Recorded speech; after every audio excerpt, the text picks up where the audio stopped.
we do that at? Where we do that, where we do that, where we do that at? Huh? Boogie like Benson, I'm a who that. I'm a who that. Sports Coma, this is where we do that. Where we do that. Welcome, welcome, welcome. Somebody please better help. Running this thing like elf. I thank God every day I'm not a felt. Go to YouTube Live with Big Q and the guys. If you ain't ride or die, the bandwagon get flipped. Been marching in, that was way for the ring. I was yelling out your shame for the championship. Bucking on town, duck down. Falcons, pluck, get shut down. Panthers ain't much touchdown.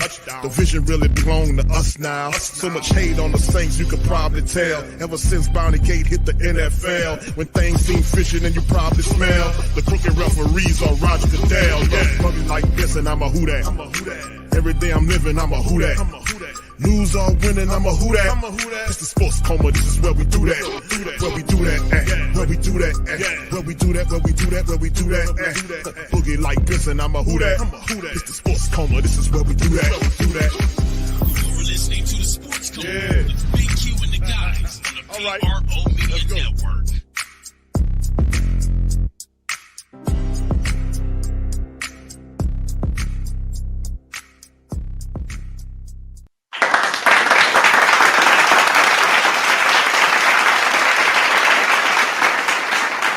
All right. Big ups to the fam. Welcome, welcome, welcome. And now rocking with the Sports Coma with Big Q and the guys, where we have intense, entertaining, educating, and enlightening sport talk from your favorite sports fam. What's popping? How y'all doing tonight? Big ups to the fam. It's hump day. It's hump day. It's hump day. Saints. Boy, oh boy, the Saints. What we gonna do, fam? All right, big ups to you guys. Appreciate y'all for being in the stream. Please do me a service, hit the like button. Also, feel free to share the show on your social media feed. We up in this thing, man. Big ups to the fam. We're going to be covering some news, notes, and items on this episode of this Hump Day edition of the stream. Just wanted to yell at y'all for a few minutes, man. Of course, the Pelicans is playing tonight. We'll be doing the Pelican post-game report, the live scoreboard, and following that PPR final where we'll recap the Pelicans game. The back-to-back against the Golden State Warriors, the shorthanded Golden State Warriors. We got the injury report some time ago. Herb Jones is out. CJ McCollum is out. So the Pelicans got the two top big guns. That should be enough to get it done like it was last night. So hopefully they'll get it done. Hopefully not. Whatever happened over there on the Saints side, stay on the Saints side and do not infect or poison whatever the Pelicans got going on, please. So big ups to you guys. Appreciate y'all for being in the stream. I see y'all, fam. Michael, Jack, Bullet Family Travel Vlog, Quavadius, Pete. What's up, Desi? Shout out to you, English. Much love. All right, brother Derek. What's happening, brother? How you doing, man? Okay, thank you, brother. Appreciate you, man. Say, bro, I was gonna call you today, my brother, to check on you, man. You flashed across my mind, brother Derek. Good dude, man. Good brother. Hope you're safe out there, man. All right, big ups, big ups. L-Dub, I see you, fam. Appreciate you, Pelicans. Nola, much love. Oh, good, brother. Good to hear from you, man. Good. Appreciate you, brother. All right, but big ups to everybody, man, for being out there, man. I'm going to give you a call, brother Derek, probably tomorrow, man. I'll holler at you, bro. All right, brother Zandale, big ups to you, man. OG Jerry's in this thing. Big ups to you. Good to see y'all, man. Anyway, let's get right into it, man. OG pissed, man. All right, OG's pissed, man. All right, but anyway, let's get into this injury report, man. There's a matter of fact, there's a poll question there for the family members as you come in to kind of check it out and see what y'all think about it. The poll question is, who will the Saints beat Carolina? And 54, so I got a couple of people, 54% of the pollers says yes. Only 40%, 46% say no. That's a little closer than what I thought it would be. I thought, because I picked it up, and as people coming in there will, vote. Feel free to vote on it. What's up, Cartel? Shout out to you, man. This is the reality, man. It's like, it's a 50-50 thing now. Wow. Man, Morel is through the floor. I hear you, OG. OG say he voted no. What's up, Bronze Flat Power God? Shout out to you. St. Doug, how you doing, sir? Yeah, I predicted like the last stream. Yes, y'all know, man. I picked the Saints to lose that game against the Chargers because Even though we were gaining people back, that don't mean that don't guarantee you a win because you get some guys back. You know what I'm saying? Those guys, most of those guys missed several games, man, several weeks of going out there. And sometimes it's not plug and play. Sometimes it takes work. And them guys gotten there in the first couple of offensive running plays, they looked solid. Then it all went away. And for the family members, we did the Patreon film work last night. We got about an hour worth of film work into that thing, man. And it wasn't good. That film work wasn't good. We seen Cesar Ruiz return back to Caesar Salad Ruiz because he was getting sliced and diced up in there. He was bad. He has made a full return. Now, of course, I ain't gonna be too hard on him because he's just coming back off of injury, dealing with a bum knee. But he did not look good in that blocking in that game. That Lucas Patrick dude is awful, man. Now it sounds like, fam, why is this guy starting for us? We should have found a better starting guard than this Lucas Patrick cat. He should just be at the most a rotational guy. He should not be starting for you. And you watched the tape last night, and I watched, on our Patreon stream. Man, one time he got pushed down, another time he was slow getting to the blocks. It's 5 offensive linemen against 4 defensive linemen. And the idea is you attack some of those guys, you double, and then you go to the next level. You shed off or slide off the guy. Like if you blocking the defensive tackle and you doubling up and you engage and you help doubling down on that guy. And once your guy got him in control, you slide off and go to the next level where you go get that linebacker. That's the idea. That offensive lineman got to get off of that other guy and go get that linebacker because that running back's following you wherever you're going up in there. It's slow. They're slow to get where they need to be to make things happen. And that's been problematic for the Saints. It hadn't looked good. So the tape was not very good. Like they had a couple of positive run plays that looked good. I like when Kendre Miller got out there because that's what kind of guy running back the Saints need is a Kendre Miller type. And that's a guy that's good at making you miss on the first attempt. And that's also a guy that can break tackles to climb to the second level and finish strong. Because if you remember the play, and it was called back, it was a play where I forgot whether it was a toss or whatever it was, or a sweep to the right side. I forgot what it was, maybe just a regular handoff. He got to the right of the tackle, right? And when he got out there, there was nobody out there except for 3. It was literally 2 or 3 Chargers. There were 3 Chargers, 2 or 3 Chargers. Y'all put one in the chat if y'all remember this play. And he jumped out there. He was facing 3 Chargers. And it was like, I got you. And then what did Kendre do? Kendre jumped out there and then started running. Then he didn't stop. He jump cut. He didn't let that momentum stop. He jump cut, got past those guys and got to the second level. That's what kind of runner you need. You need a guy that is a violent runner, a guy that can break tackles because your offensive line is not going to let you run clean. Like if you look at what Alvin Kamara was doing, it was hard. It was just not good, man. It wasn't good. The tape wasn't kind. And the question I ask is, and majority of the times, how you practice is how you look in these games. So, and I've heard the press conferences. We listen to the press conferences almost daily. Just daily, every time they give them. And they're swearing up and down that we have a good week of practice. We're ready to go out there and execute the game. And then you get out there and you see these guys don't know who they blocking. They look weak, or either they're dumb. They don't know who they're blocking. And it's just amazing. Like it was one Lucas Patrick was blocking a guy. He was lined up. The defensive line shifted. I could cover all this on Patreon. The defensive line shifted because he was supposed to double on one guy, but then the line shift because they were following the play action of, I think Elvin was going to the right side. So they followed the line shifted to adjust to Kamara's motion. right? And when the line shifted, the lineman was directly in front of Lucas Patrick. So Patrick had the guy he had to get. So when the play snapped when the ball snapped for whatever reason, Lucas Patrick then pulls to the center and blocks the center's defensive player, and his player, who he was lying directly in front of, started moving inside, obviously to go get the quarterback or, to do whatever he needed to do.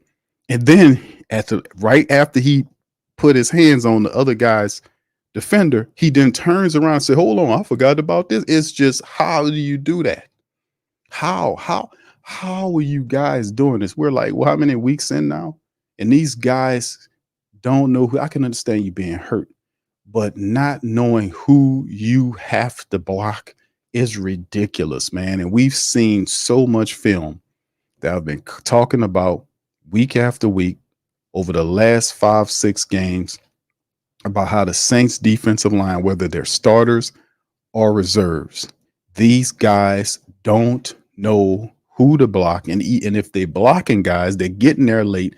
And I'm looking at the film saying, how are you a professional coach and you studying the same film I'm studying and you rolling these bum ass linemen back out there, or not berating these guys for playing like this? We have to run the ball to win. We cannot allow this a level of inept behavior from these offensive linemen. These interior guys are inept, not knowing who you got. And I mean, fam, it is constant from the early in the game to as you get later on in the game. It's the same stuff.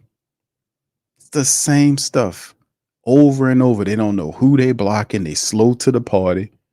They pull in late. Guys they supposed to have already moved out and going the guys already passed them. I seen the play happen with Tali Fuaga. He got out there, was supposed to block a guy. He got there late. The guy got past him and he pushed the guy in the back like he would know. That was pinning. I ain't gonna put that on Tally. That was pinning. Pushed the guy in the back in the attempt to kind of throw him. All he did was missiled him to the running back for him to tackle him.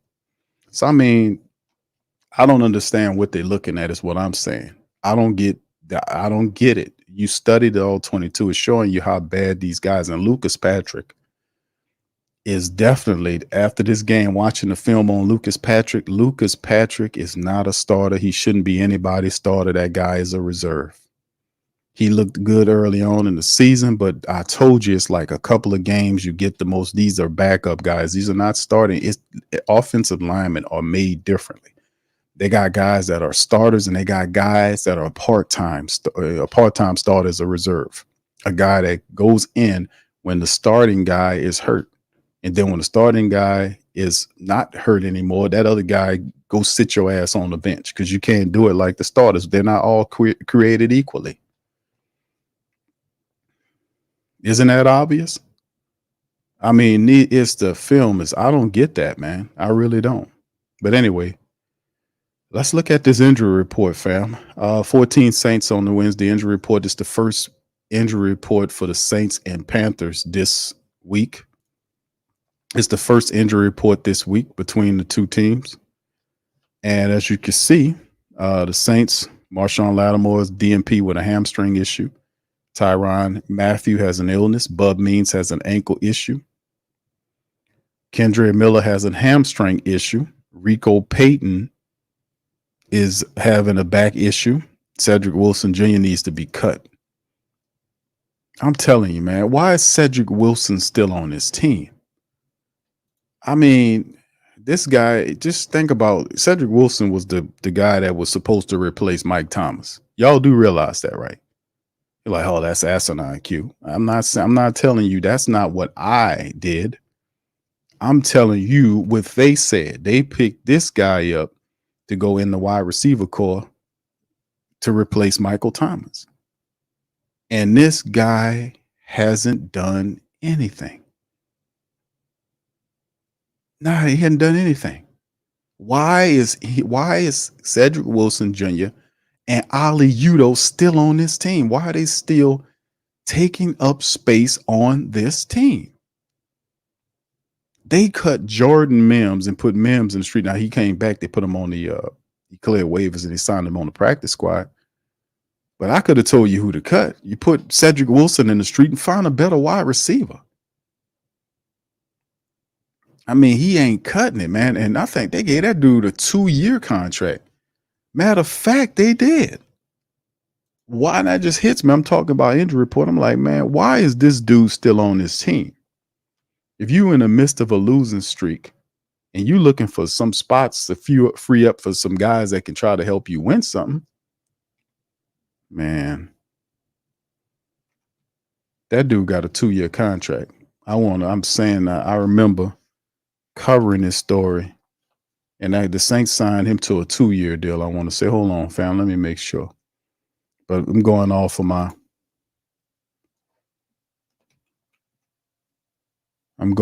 my memory here, and I want to say he signed that. Yes, he did. You got to be kidding me. He making this kind of money. Hold on, let me show y'all something, man. You got to be kidding me.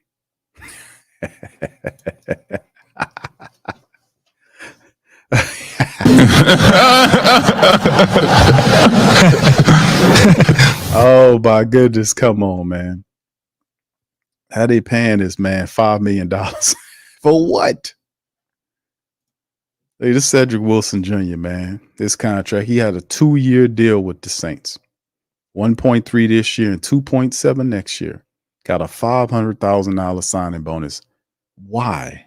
He his salary is guaranteed at $1.3 million. Got a cap hit of 1.8 million. And if you cut him next year, the cap hit goes to 3.4. You might want to put him in the street right now while you got the chance. You might want to he got a cap hit of 3.4 million according to us over the cap in 2025.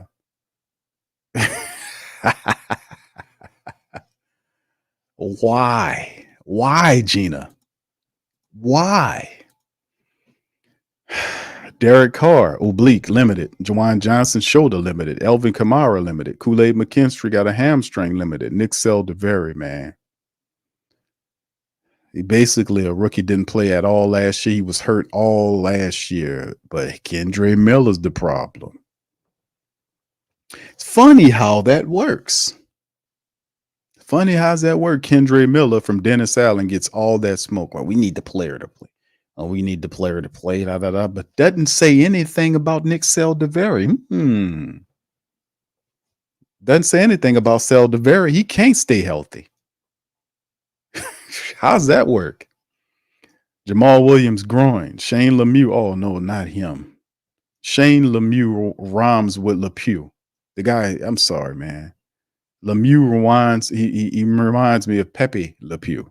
Lemieux rhymes with Le Pew. Lemieux rhymes with Le Pew. Nephi Sewell. I like Nephi. He's coming back. That's a player for us, linebacker wise. But there's a lot of stuff going on here, man. Oh my goodness, here. Why are some of these guys still on this team? Carolina, Jadeveon Clowney got a rest day. Icky has an ankle issue. Felipe Franks, who's a quarterback at Florida, they converted to tight end, has a concussion situation. Josie Jewell came over from Denver, is given rest. DJ Johnson, another talented linebacker type, has an ankle issue. Ashawn Robinson, the big former Alabama Crimson Tide defensive end or tackle, wherever they playing him at nowadays, has got a rest day. Safety Jamie Robinson. I think Jamie from Florida State.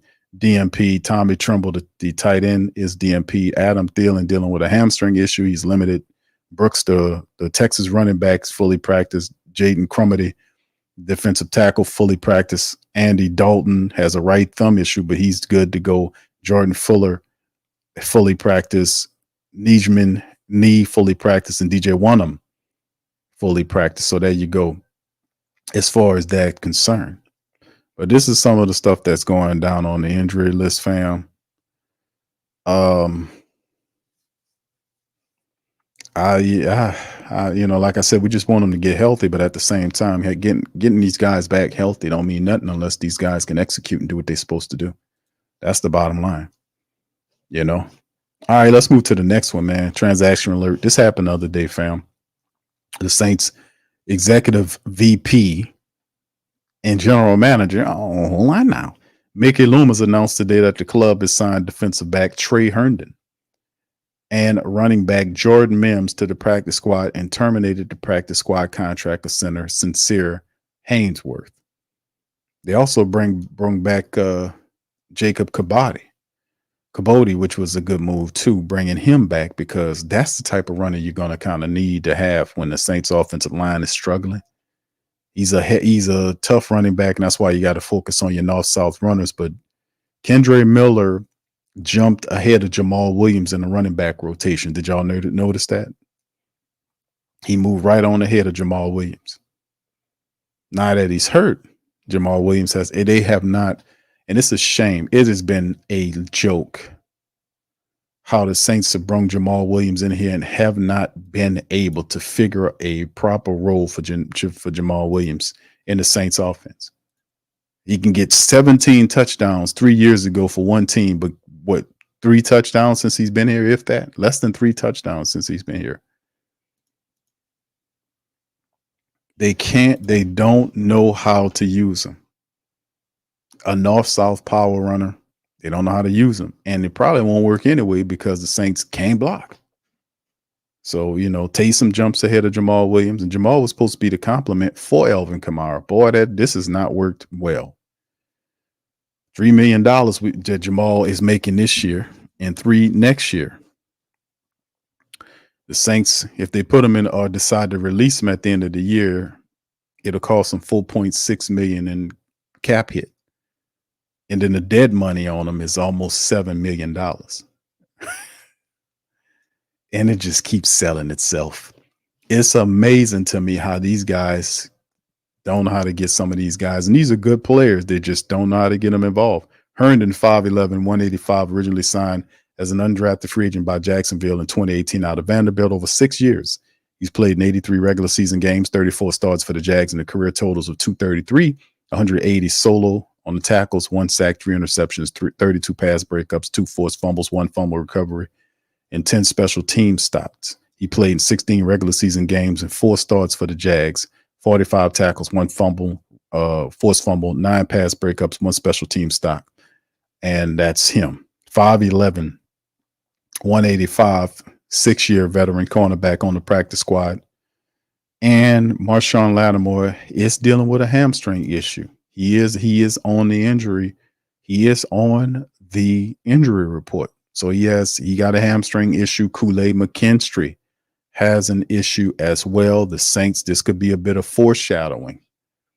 With Herndon, the 6-year veteran being here, perhaps he'll be called upon at some point if Kool-Aid or Laddie Daddy aren't available to contribute. And we're not saying that because it's still a couple of days left for things to play itself out. But this could be something heading in that direction. Both our guys have hamstring issues.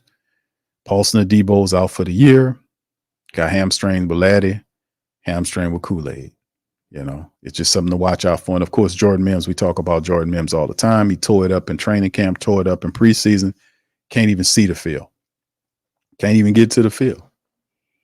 Well, we know Jordan Mims is incredibly talented, but unfortunately, the Saints have not been able to get him involved in the system as well. So we'll just see how that works moving forward.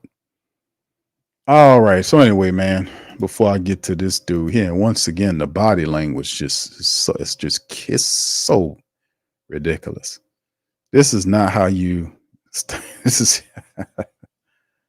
This ain't the kind of body language you want to exhibit. Look at this. What's wrong with this guy? Lift your head up, man, and show confidence. This is why. Goodness. All right. Anyway, man, let me just keep it going, man. Let me get a few comments, questions from you guys. Y'all check out the poll in the chat. Let me know who you guys think or is going to win the game. Will the Saints beat Carolina? 52% says yes. 48% says no. Wow. It's still very close. I would have anticipated 60% right now in terms of the yeses. A lot of people simply don't think the Saints could beat Carolina, which is one of the worst teams in the NFL. They're one win better than the Saints. I think the Saints, and I've said it earlier this week, I think the Saints win the Carolina game. I think they beat Carolina. The problem I think they'll have is not so much Carolina. It'll be Atlanta. That's the one you got to watch out for, because Atlanta is behind there, and that'll be at home. So you're going to hear all the boo birds. You're going to see the bags in the stands. And let Dennis Allen and the Saints mess around and lose to Atlanta and watch how this going to go. That's the game. That's the game you need to watch out for. That one. That's the game. All right, Pelican Nose Kid, you need to fight. He says, no, you need to write. Okay, I'm about to say fight him. Why? He a pussycat. DA on book. He says you need to write DA on a book on how to be a head coach for dummies because he's a clown. Ain't gonna do you no good. Ain't gonna do no good. He ain't gonna read it. He ain't gonna read it. He's not gonna read it. You know, this guy look like he do anything like that. So I was asking the questions for the last couple of years. When you, as a NFL head coach, we know because we've heard it from other successful head coaches. A lot of them say they take a vacation away from the game, they get back, and they kind of refine themselves. They read up, pick up game on successful coaches. They got a library of all the successful coaches and successful people's books in their library, if they have a library or wherever they are. And it went from, I remember at one time, we used to have, a man used to have a library where we have books and documentaries and stuff like that. It went from that to man cave. I'm like, when the hell did that happen? How did it go from a study or a studio to a man cave? How did that work? When the hell did that happen? It just gradually happened. You just turn around and say, what? I guess you can keep some of your books or literature in your man cave. Most of the time that would infer like it's a game room. Yeah, you know what I'm saying? It's a game room. You got your pool table in there if you play pool or whatever the case may be. You got your video games, whatever. But he often thought about, having a study where you have all your books and stuff like that. I don't know. I guess things kind of change. Cartel says, Q, you think he was supposed to be a mentor? No, I don't think so, bro. Look how he look. Look at the body language says a lot, bro, doesn't it? Bible Cole says, Q, I believe we lose this game to the Panthers on a late field goal, 16-13. Yes, indeed. Yes, indeed. It's very interesting, man. It's sad. What's up, T Dirty? Shout out to my brother T Dirty. Yeah, Tony says too many people stealing the Saints' money. Yeah, bro. I mean, I'm asking the question, why is Cedric Wilson still on his team? You put A.T. Perry in the street, but keep Cedric Wilson? Least you could say A.T. Perry is a guy that with 2 years of NFL experience has all the potential in the world. He's a 4.3 or something, whatever the case is. He has good speed, and he was 6'4". And you put him in the street, which was a plan for him to send him to Sean Payton. That's all that was. It was a weak ass plan that Sean Payton wanted the man. So what he did was Sean Payton was the only one who claimed him. Said, hey, come on over here. Then we gonna cut him because he hurt. And the reporters asked him, okay, well, if you cut him, what are you gonna put him on the injury? Because it didn't make sense. He's hurt, so you're gonna release him. If you want to keep him, you IR him. You IR him right away. That way he goes on a list. He gets ready. He gets healed. He comes back at a later date. That's how, if the player is hurt, that's what you do. This dude released him. Then the reporters asked the question, if he clears waivers, are you going to then sign him back to the team? Yeah. Are you going to sign him back to the IR? That's what Mike Triplett. Triplett is the man of 1,000 questions. And Triplett asked him, then you're going to sign him on, you're going to put him on the IR? Dennis Allen said no. He says, you're going to put him on practice squad? He says yes. So whenever has there been a situation when an injured player, he ain't good enough to be on the active roster, but he's healthy enough to be on the practice squad? That don't make any sense. Bastard let him go so Sean Payton get him. See what kind of games we got going on here? Don't make no. It's pretty much the same thing as giving up a very good NFL kicker for a 7-round draft pick. And now he's kicking his ass off. He kicked the Saints into a loss. That same guy you released for a 7th-round pick. So I mean, at the end of the day, they play these little F games, man, which is it's just horrible. This guy's a ringer, man. This guy's a ringer. Because none of this make any sense. Charles says, Q, do Ram have a chance to play next season? There is no update on Ramczyk, bro. And based on what I was looking at on Ramczyk is done, bro. Ram over. It's over for Ramczyk because he was supposed to, he was waiting to play, and the dude just, I don't know, somebody need to tell that dude, look, bro, what's more important? You walking straight for the rest of your life or tearing your ass up? You can't see. The thing is, he done made enough money. I would make the cut. I would make the decision. You can't, bro. Listen, you don't know. Obviously, you don't know what's best for your health. So I would have to make the decision for you because sometimes that's what a coach do. A coach supposed to protect his players. He ain't supposed to shoot them up with needles or have them shooting with needles in his backs with broken ribs when he got veteran backup that can come in there and do a similar job. You think about the player's health first before you think about anything else. That's what a good coach is supposed to do, care about his players. You think this dude care about his players? So, I mean, in the end, man, it's just one of these weird situations. Like Ram is over for Ram, bro. Done. Over. And even if he and just get it out, just thank you, Ram, for everything you do, bro. Appreciate it. But man, we shutting you down, brother. They got all the medicals. They know what time it is. It was one point when they said his knee wasn't healing. And actually I think he said it got a little worse. I'm like, man, shut this dude down, man. It's too crazy, man. Crazy. You guys, sometimes they don't know, man. A lot of times that's that programming. We all have some type of weird programming we trying to get from up under because that's what they're using now. They use all this technology. They use them frequencies. They do all this weirdness that y'all would not know if you study some of these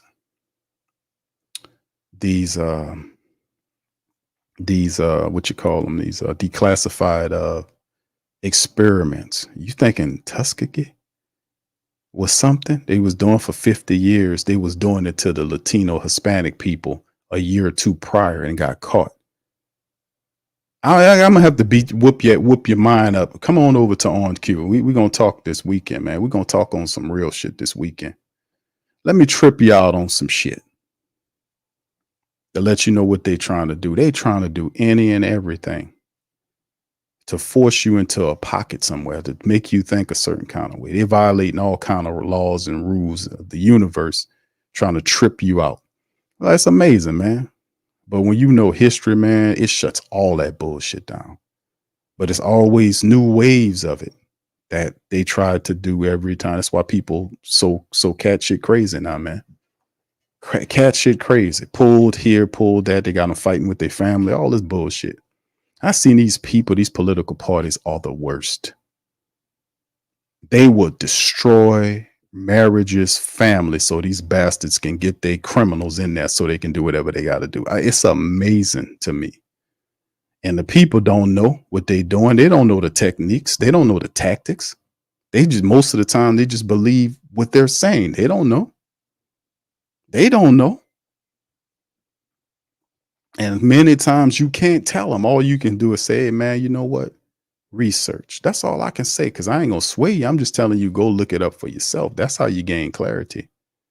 See if these bastards lying over here. And more than likely, they always lying, man. That's how they do. They don't believe in no empowerment of nobody except for themselves. Come on. They're not cut like you. They're not the same as you. They try to look like you, but they are not the same. Game. Keeping it real, man. Let me trip your mind out on cue. I'm going to put some shit on your mind, man, to make you understand what I'm talking about, man. It's too much information, too many declassified files that's out about all of this than what they've been doing for 50 plus years. Let me trip your mind out. Let me trip your mind out on some stuff. Hemisphere says Q. They wasted so much talent. I feel bad for Williams. He went from leading NFL's rushing TDs to not being used in New Orleans. Bad coach reflects on bad coaching. Indeed, bro. Thank you, Hemisphere. Rising says, Q, they don't know how to do nothing. And this is the sentiment of Who That Nation. And they showing you that. And it's not like, oh, the people was had it right like after the year 2, year 3, so on and so forth. It ain't just arrived here, it been this way. Like and then the thing is, they're finally starting to go at it. See, at first it wasn't cool to talk about Mickey Loomis because there was a protection mechanism around him. A lot of people saying Mickey Loomis did this for the city. He did this, he did that. We won a Super Bowl because of such and such. I said, yeah, we give the man his due. We'll give him his due. We got love for you.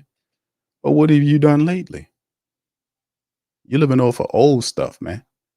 We got one solo Super Bowl sitting up there, and they just that's good enough for them to sit up. They got off of one Super Bowl, and people then cash billions of dollars off of one Super Bowl, and that shit been over 10 years ago. They've been living off the rep of that one Super Bowl for over 10 years. Let's keep it real, man. Let's keep it real. They win just enough games to keep you coming. That's what they do.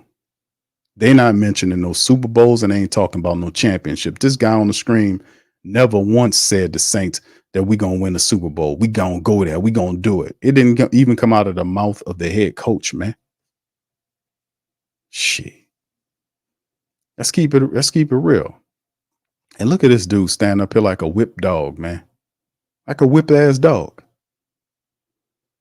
Bullet says, Q, I'm convinced that whatever DA says to do, the team should do the exact opposite. Right now, they're saying they're having players only meetings, fam. Players only meetings. Not with the coaches. Players only meet. We can't do this, but I only wish they would have moved a little sooner. Thank you, Bullet Family Travel Vlog says A.T. Perry brought DA that ticket into the Broncos organization. Thank you, brother. That was messed up. Thank you. You're fuck too kind. Yeah, this is that was obviously orchestrated that way.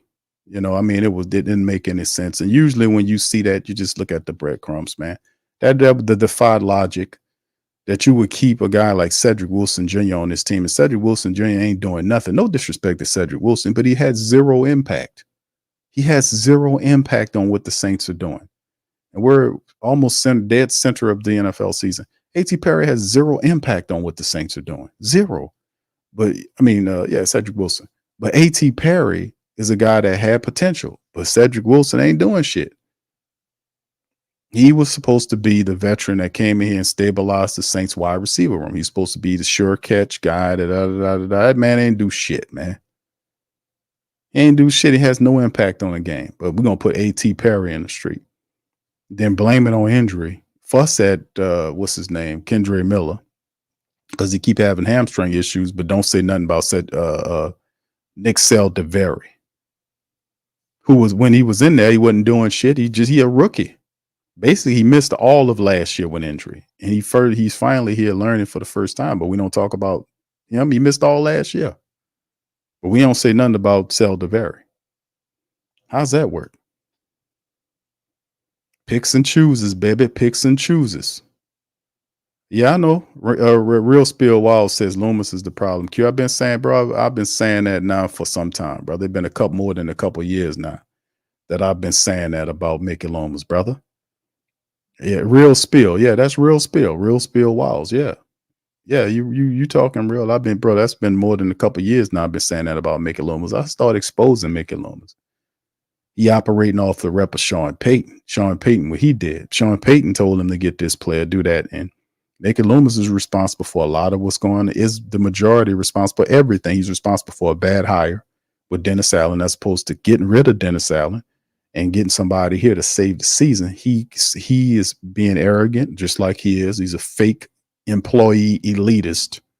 He is a family dollar elitist who is sitting up here talking this stuff about look beyond the results. Well, I want you to get your ass up here and explain to us how you going to look beyond the results of a 6-game losing streak. What are you looking at? How all these draft picks are not panning out. Look how tore up your cap is, not for 2 years. The 2 years is a lie. It's 3 years. Oh, we're going to be out of it in 2 years. No, it's not, fam. It's not going to be 2 years. It's going to be 3 years.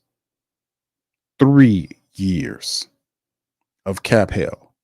You're going to be, based on how much the cap goes up when all these contracts are factored in, you're going to be roughly sitting in the red by 65 to 70 plus $1 million to start the year off, which you would then have to work contracts to be able to afford free agents. That rework contracts that you're going to do next year kicks into the following year. So you ain't, and then that is at 30, 40 million right now. That's going to decrease closer to the red. So yeah, that's no, you be talking 3 years before you really see it. But you're not going to be able to sign anybody impactful unless you bury yourself further in the hole. He did that. He wants all the praise. He wants to be the general manager. This is what comes. Then when you take the facts to his ass, he don't like it. He just want all the praise and none of the critiques that go with a shitty job. Well, too bad. That's why I'm calling for not only boycotting of the Saints, but boycott with conditions. We need Mickey Loomis up off that general manager job. You can keep your VP job. That can't hurt nothing. But he needs to get up off that general manager job, and we need to get Dennis Allen out of here. Then we get a competent general manager like Kai, let him pick his head coach, and then we go about the business of rebuilding this team the correct way. Because we can't trade Carr. We're stuck with a lot of bad decisions that Mickey Loomis and Dennis Allen did together. It won't be an instant fix. This is going to take a little bit, but we can start the process as soon as possible, especially to salvage the season.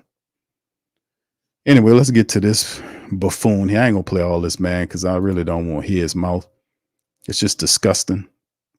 It's even more insulting to your intelligence to even have this guy still here coaching after a 6-game losing streak. Like I said, they'll beat Carolina, but don't beat Atlanta. Watch what happened to you.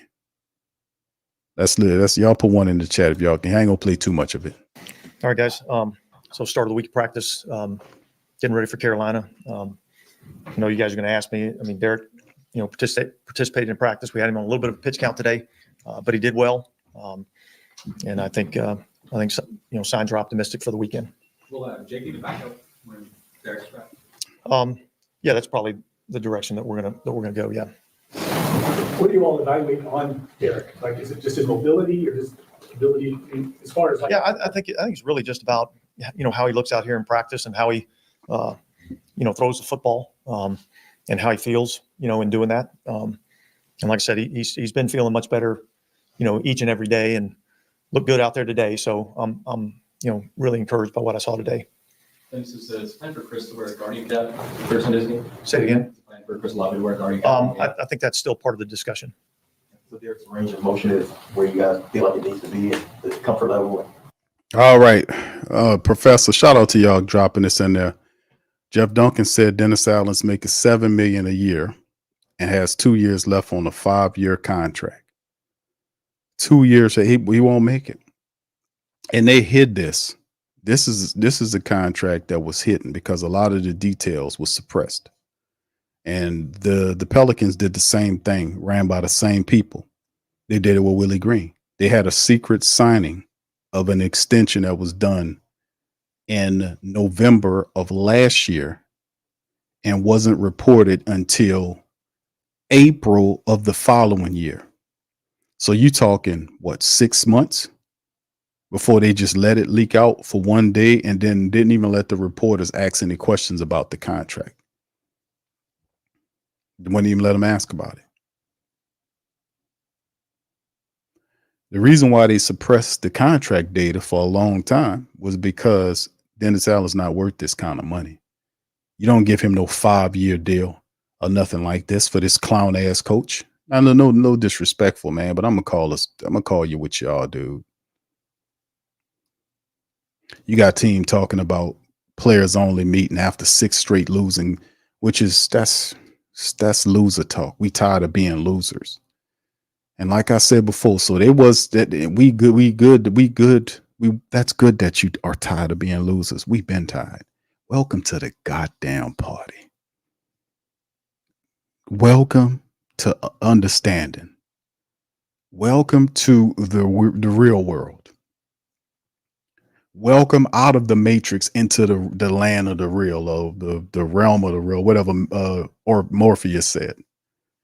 The crazy part about it is it took them 6 straight losing games before they called players only meeting. And granted, out of all the losing that we've seen in bad football over the last 3 years, it took 3 years of pathetic 9-playoff football for them dudes in 6 straight losing games for them to say, oh, hold on now, we got to go and call the player only meeting, which I was calling for that a year and a half, 2 years ago.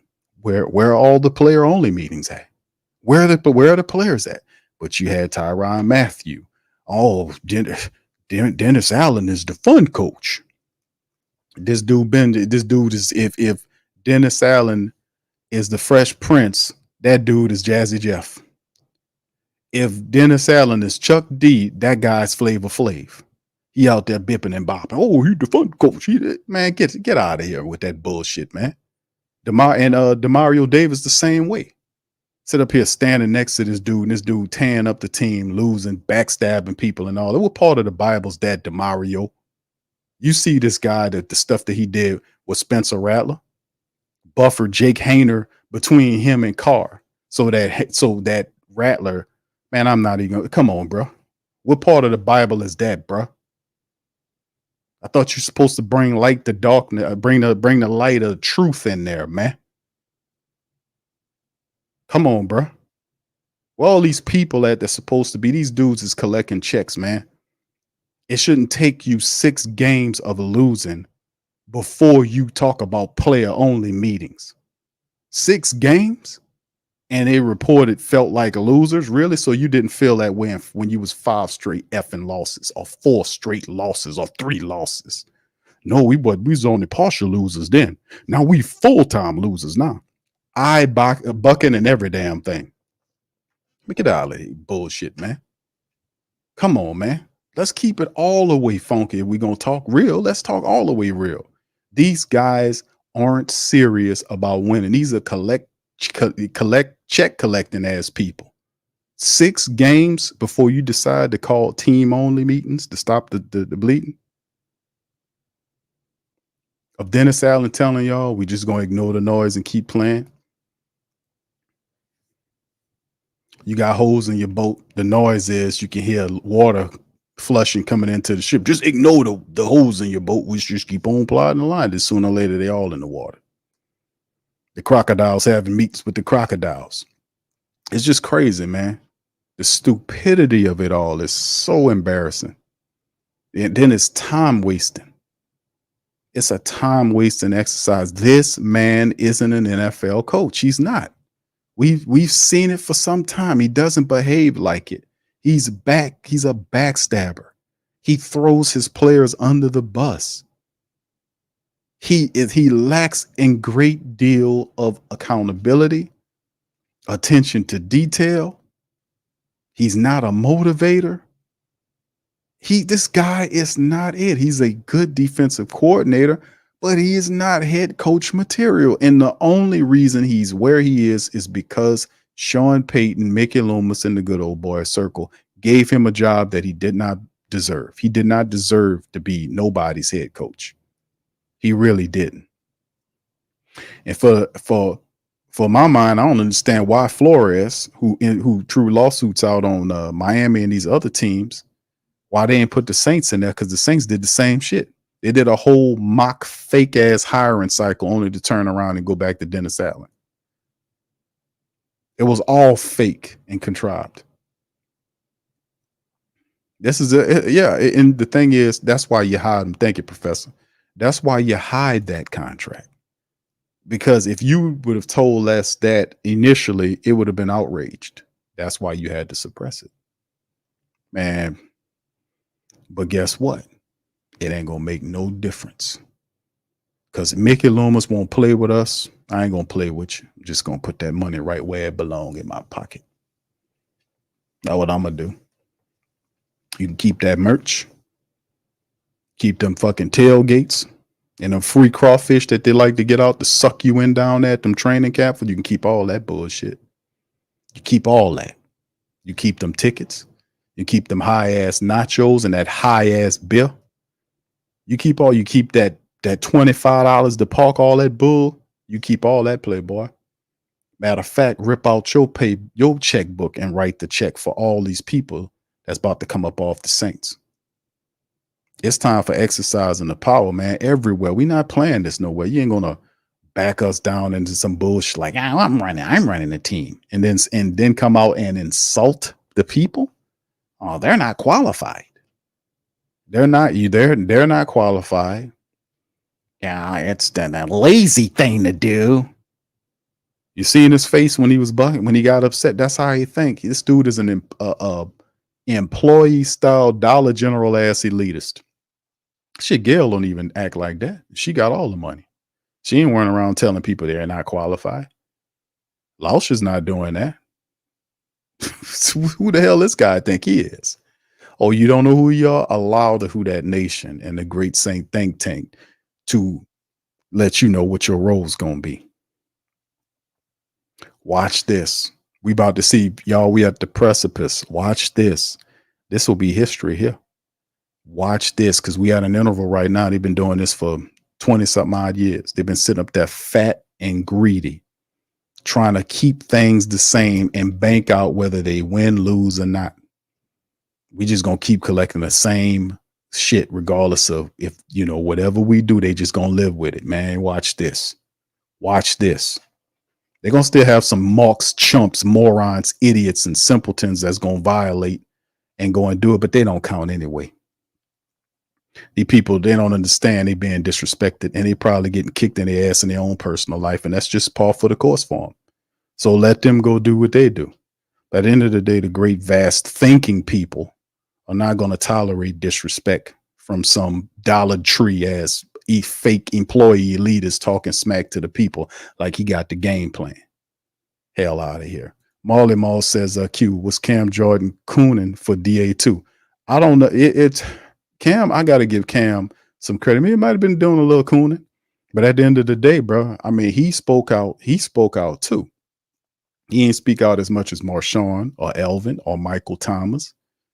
And all those guys had the issue. They got rid of Mike. Well, Mike got on up out of here. I think his contract was up. So there you go with Mike Thomas. Then you had, they almost traded Lattimore, reworked his contract to trade him, because he was saying this last year and we were saying it too. Elvin was saying it, and they kind of delayed his paper, but he finally got it. But he was saying it too. Elvin Kamara was saying it too. So Elvin's a real one. Laddie Daddy obviously a little one. And at least I can give Cam credit for talking out on something. Cam was talking.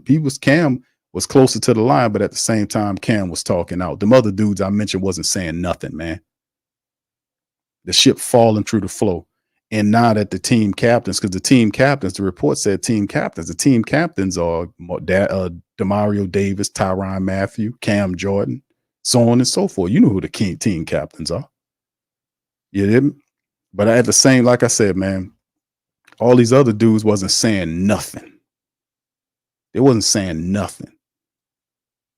So, I mean, man, listen, the truth gonna come out, man, regardless or not. You like it or lump it, the truth come. It's coming. You can't stop you can't stop it. Thank you, bro. Appreciate it, man. Thank you. You're fuck too kind. Thank you, brother. Yeah, negative noise. Thank you, bro. Y'all throw them all in the chat. Y'all remember that? Throw all of the bullshit in the chat. People forget this, and some people don't know he said this because they don't pay attention to him like that. But I made a joke about it when he do these interviews. It's a weird ass elitist for philosophy or mentality that Mickey Loomis had is real concerning. It really is concerning. Like, he'll come out and say real just disrespectful things like, oh, I don't need that. They're not qualified. He said that twice, that people that criticize Dennis Allen are not qualified. Oh, they're not qualified. And then my question would be, well, how do you qualify? How qualified you got to be to give opinion about your coach, Mickey Loomis? Then I made a joke about it. I started saying, well, hold on now. You got to go to slickmickey.com, and there are 3 tiers. You got the Slick Mick one, and after that you got the Big Mick. That's the second one. And, Slick Mickey Master. That's the third one. You get the third one, and now you got my phone number. You can call. And so I made jokes about it, just like I make a joke about his voice, and everybody knows where this come from. Ain't nobody gave a damn to want to mimic Mickey Loomis for what purpose? But I did it to make a point. To make a point about how ridiculous this guy is in many ways to think like that. One of the things he says was negative noise. And noise was last year about the team losing. Now everything that when what he calls negative noise comes out is when the team is losing. They're not playing football the way we would expect them to play because it's a standard. And when most of the Who Dat Nation gets mad is that the team is not fulfilling the standard. That's what you're supposed to do. That's like if you have a child or somebody you care about and they have standards or morals. You got a guy, let's say you got a dude going out there playing all these games in the street with these girls. You're like, man, hold on, what you doing? That ain't you.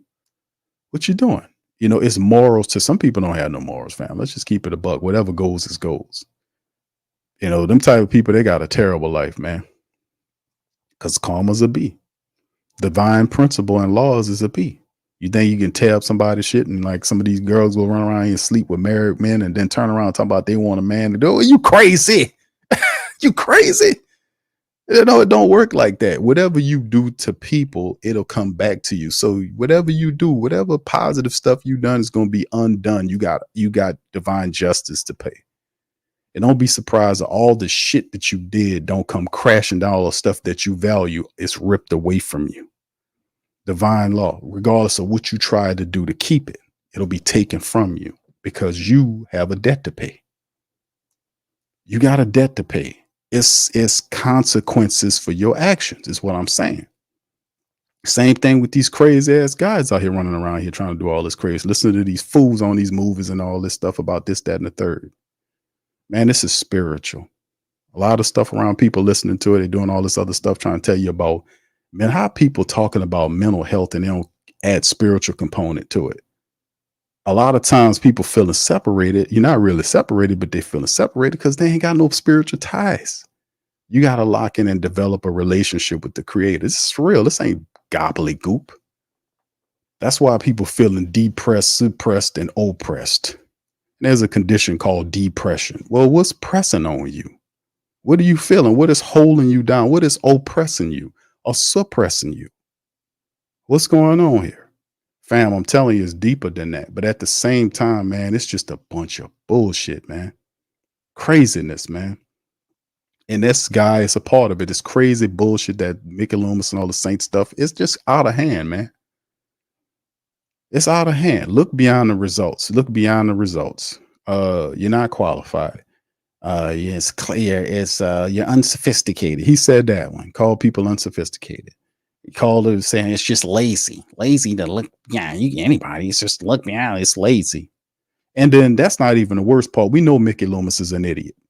The worst part is Gail or Lauscher, none of them don't tell him, hey, bro, listen, I don't tell you much, but let me tell you something. Those people give us their money.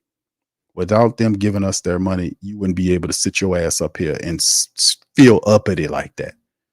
So listen, I'm going to tell you this, and I don't really tell you much, but you need to cool off that. Don't use that type of tone or that verbiage anymore. Do you understand what I'm saying? Oh, okay, Dennis. I won't do it again. None of that. He just talks how he want to talk, and it's time for us to tear his ass up, man. We'll get you together, brother. Don't worry. You too crazy and see now we'll get you together for you. Oh, don't worry about it. We'll take care for you. Oh yeah, you remember that old mystical saying that handle your business. Don't let your business handle you, or your business is about to handle your ass. We don't worry, old man. We're gonna get you together over here. Don't worry. And get back to the lame duck coach you got here. Yeah, look, I mean, like I said, I thought he looked good in practice today. We'll see how he feels tomorrow, but it was encouraging. So Jake would be your starter at Derek can't go for whatever reason? Yeah, we'll just wait and see. Oh man, I know what, enough for him. I heard enough for him because it'll be the same bullshit. Y'all heard it before. I ain't got any patience to listen to him. It's not ended. He says Q heard with it. No, because bro, listen. What did what the man name is? Jeff Duncan said about his contract. That's not really breaking news, bro. We knew that already, didn't we? What's the reason why you would not tell or report the contract? It's not an average contract. Dennis Allen didn't deserve no $7 million, $7 million a year, 5-year contract. He didn't deserve that. And yeah, it's all about the money, but at the end of the day, let it be all about the money. That works for you and us. It don't work for them. Because at the end of the day, it's still a win result business. You can't lose and expect to be stable in the NFL. It don't work that way. It doesn't work that way. No matter how Mickey Loomis wants it to work, it don't work like that. He knows that it don't work like that. M. says broke 2Q. Remember he said we couldn't afford the tickets because of C-19. Yes, indeed. I remember that. He lied. On the interview, they said, for people say, what you mean, Q? It was a time when people were asking him about it was the Detroit game. It was behind the Saints in the Detroit game that happened last year. And people were so down on the Saints that a lot of the Whodats sold their tickets to the Detroit people, and the Detroit people was in there loud. Reporters asked Mickey Loomis about that. He said a lot of Saints people sold their tickets, such and such, such and such. Well, you know what now? Well, you know, some of the guys, you know, they might need their money. They need their money. And, you know, that's why they sold their tickets, you know, because the people need the money. And I'm like, where in the hell did you get that from?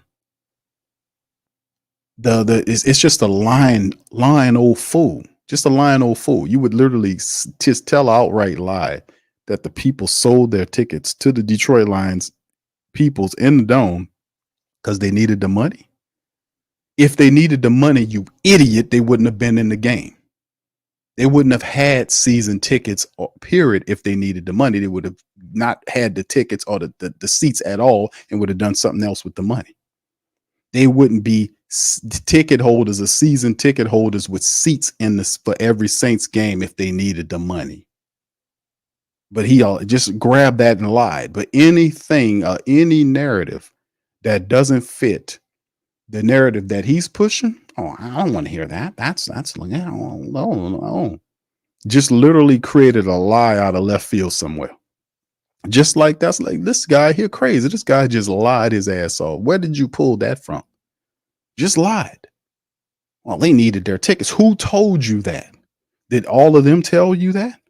Because I'm pretty sure they didn't. They probably would have told you if you'd asked them, hey, guys, why are you selling your tickets? Because this team stink and you need to fire this guy. So he just lied. Oh, that was saying they just need their money because of the such and such. Man, this dude's, it's just a liar, man. It's a liar. And we've caught him before in lies. We caught Dennis Allen in lies. We caught him in the lies all the time. The whole A.T. Perry thing was a false play that he ran. Oh, we cut A.T. Perry because he hurt. A.T. Perry said, I ain't hurt. Yeah, we cut him to put him on the IR. Who cuts players to put them on the IR? This was what this guy is saying on the screen. Who cuts players? You don't need to cut players to put them on IR. You just designate them as an injured player. They automatically go on IR. So then he says hurt. So, okay, let's play along. So Triplett asks the question, okay, if he clears waivers, are you going to bring him back? Yes. To the IR? Nope. Where? To the practice squad. So now where we do that at? Where we put injured players on the practice squad, where that come from? When we start doing that? This guy's a liar, man. They playing games and tricks and they're not serious, man. You can't justify A.T. Perry being released, but keep Cedric Wilson up here. Cedric Wilson ain't doing nothing, man. No disrespect to Cedric Wilson, but brother, you know you ain't doing shit. Come on. Well, you know you ain't doing nothing. But don't feel ashamed. You ain't the only one. Your team we currently on a 6-game losing streak. A lot of people ain't doing nothing. But I can tell you one goddamn thing you're doing, collecting a check. You might be, they ain't making no catches, but I guarantee they ain't dropping a check. They gonna catch that shit. And then the crazy part is Mickey's doing it. So I mean, in the end, man, it's no surprise, man. This all fraud. It's all fraud shit. Now you starting to hear the contract stuff coming out. You starting to hear the player disgruntled. And at the same time, it's going to get a lot worse because the purging process is not complete. The purging process is going to strip him down. Let's watch. You're going to see. It's going to strip him down. And they're not absolved from that just because they're in the position they got this. They got to go through that too. You can't sit up here and put people that don't belong in positions and they're not doing what they're supposed to do in an ultra competitive league like the NFL and expect them to have 6-game losing streaks and keep your job. Where they do that at? Where they do that at? So like I said, they'll beat Carolina. But the Atlanta game is the one you need to watch out for. Because if Atlanta sweeps the Saints, he should be fired on that Monday. But see, the problem is, the thing is, Mickey Loomis has to be forced into these decisions because the people above him are completely blind and out of the loop. So a lot of this is bad and it's going to get worse. So I caution you, do not close your eyes and do not cover your eyes. Watch all of this in its full richness, because you're about to undergo a purging process that will strip away all the people that's not supposed to be here, that's not contributing to a successful organization, will be purged. They will be fired and stripped away. And once that happens, man, we'll be able to rebuild and move how we need to move. Because they've been skirting by. That was the game plan the whole time, to win just enough to keep making money, not to promise you too much, to talk about playoffs, but never championships. See the game? So the game was to he gets one champion, he gets one playoff appearance that justifies 2 more years on his contract. Just get one more, just get in the playoffs. That'll help him. None of this is driven. Let me tell you how our organization behaved that's about championships. Look what the Chiefs are doing. Chiefs making trades. They had 2 trades that's going to help their offense and defense out. And they're not going to look for people in Canada or undrafted people that won't even help them on their team. Some guys sitting at the bottom of the practice squad that won't even ever have a chance to contribute to the success of the Saints. They don't do that. The Chiefs undefeated right now, but still making trades, good trades to improve their team, starting level trades to improve their team. And people got DeAndre Hopkins and the kid and that other guy from the Patriots. That's what a winning team does. They don't sit up here and placate with a bum ass coach on a 6-game losing streak, making excuses and having team player only meetings.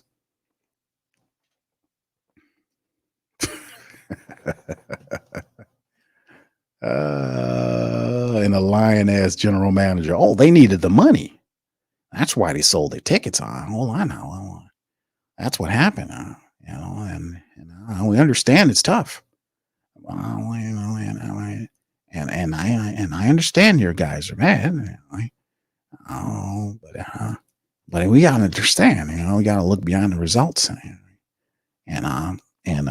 Listen, we've been here before. I know what I'm doing, and Dennis Allen's a good coach. And he's gonna bring us back. We're gonna win. You guys are gonna see. Oh yeah. Just crazy, man. Off his rocker. Rich says QDA and Mickey have tarnished the Saints brand, embarrassed the family base. Who can we get to light a candle under them too? We don't need anybody, just us. Keep your money in your pocket, Rich. That's all. That's what I tell all the who that's. You seen the guy we seen the people with the bags over their heads. We seen a guy holding up the SOS sign. The pilot had a sign up or whatever. Then had some other gentleman, he had a SOS sign up or whatever the case may be. The guy had the record sign up on his head and the SOS. I'm like, man, listen, man, it won't make it. You got to stay home. You got to stay home. That's the biggest factor you have. The biggest instrument to affect society is economic boycotts. The Saints they do a good economic boycott. They do. When you got Mickey Loomis talking elitist like that and being disrespectful, they do a good boycott and a good long one from now on to the end of the season.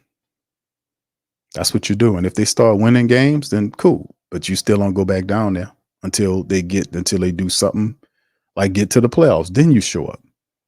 But it's time for them you got to whip them in their pocket, man. They're not going to respect anything you say because they don't interpret you as serious because we keep giving them the money. So if you keep giving money to a mediocre team, and then they got people programmed to think that they're going to, whether the team is stinking or not, I'm going to just keep feeding the money. You're not helping nothing doing that. You're actually hurting things doing that. because that don't even make any sense. That's like having one of these zombie banks that's stealing money and locking and doing all this kind of stuff, and you still, okay, I'm gonna keep giving my money. You wouldn't do it with them. Why do it with these people? It's just it's the programming. When I show it to them, then you got to react and understand. Yeah, that is effed up. It's supposed to be a give and get. If I give you my hard-earned money, then you give me a good product. That's how it works.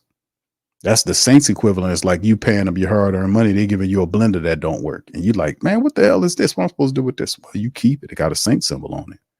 That means you're a diehard. Oh, no, you're going to give me my money back. You're going to be wearing this blender. Oh, my God. Hold on now. Oh, don't be don't be violent. All that. No, we have to be able to understand that. You know what I'm saying? I'm not talking just you, Brother Rich. I know you understand that. It's just people have to understand that. That keep your money in your pocket and don't go down there. Go stay home. Be at home with it. Don't go down there. Don't give them your money.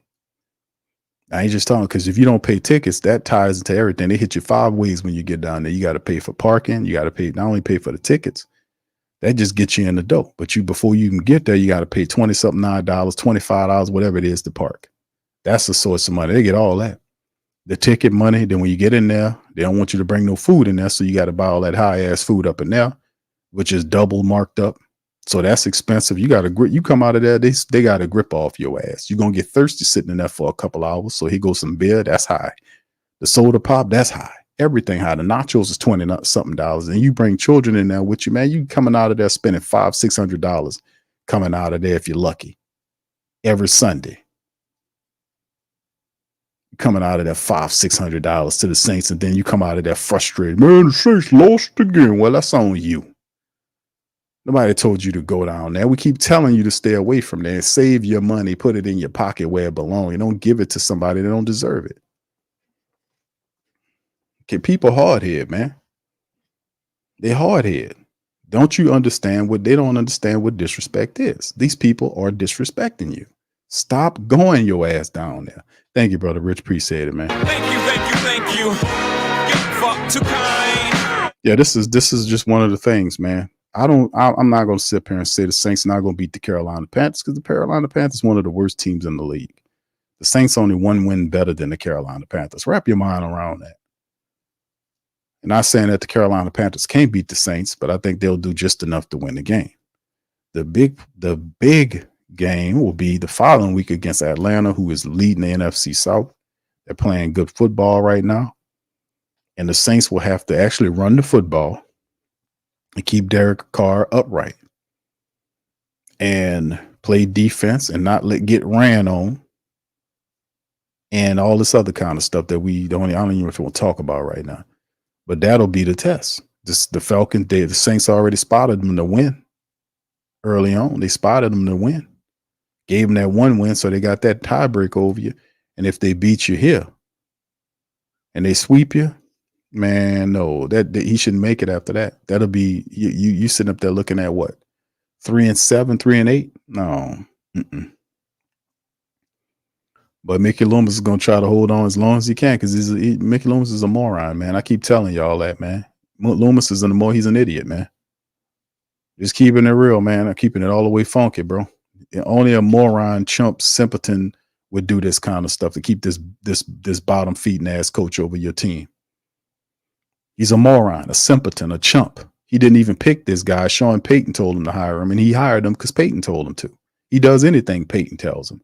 I hope Payton tell him, hey, Mickey, come up off the general manager job. Please give it to somebody else. Hopefully he'll do that shit. Maybe we can get Sean Payton to say, Mickey Loomis, give up the general manager job. Maybe he'll do that because he do everything Sean Payton tell him to do.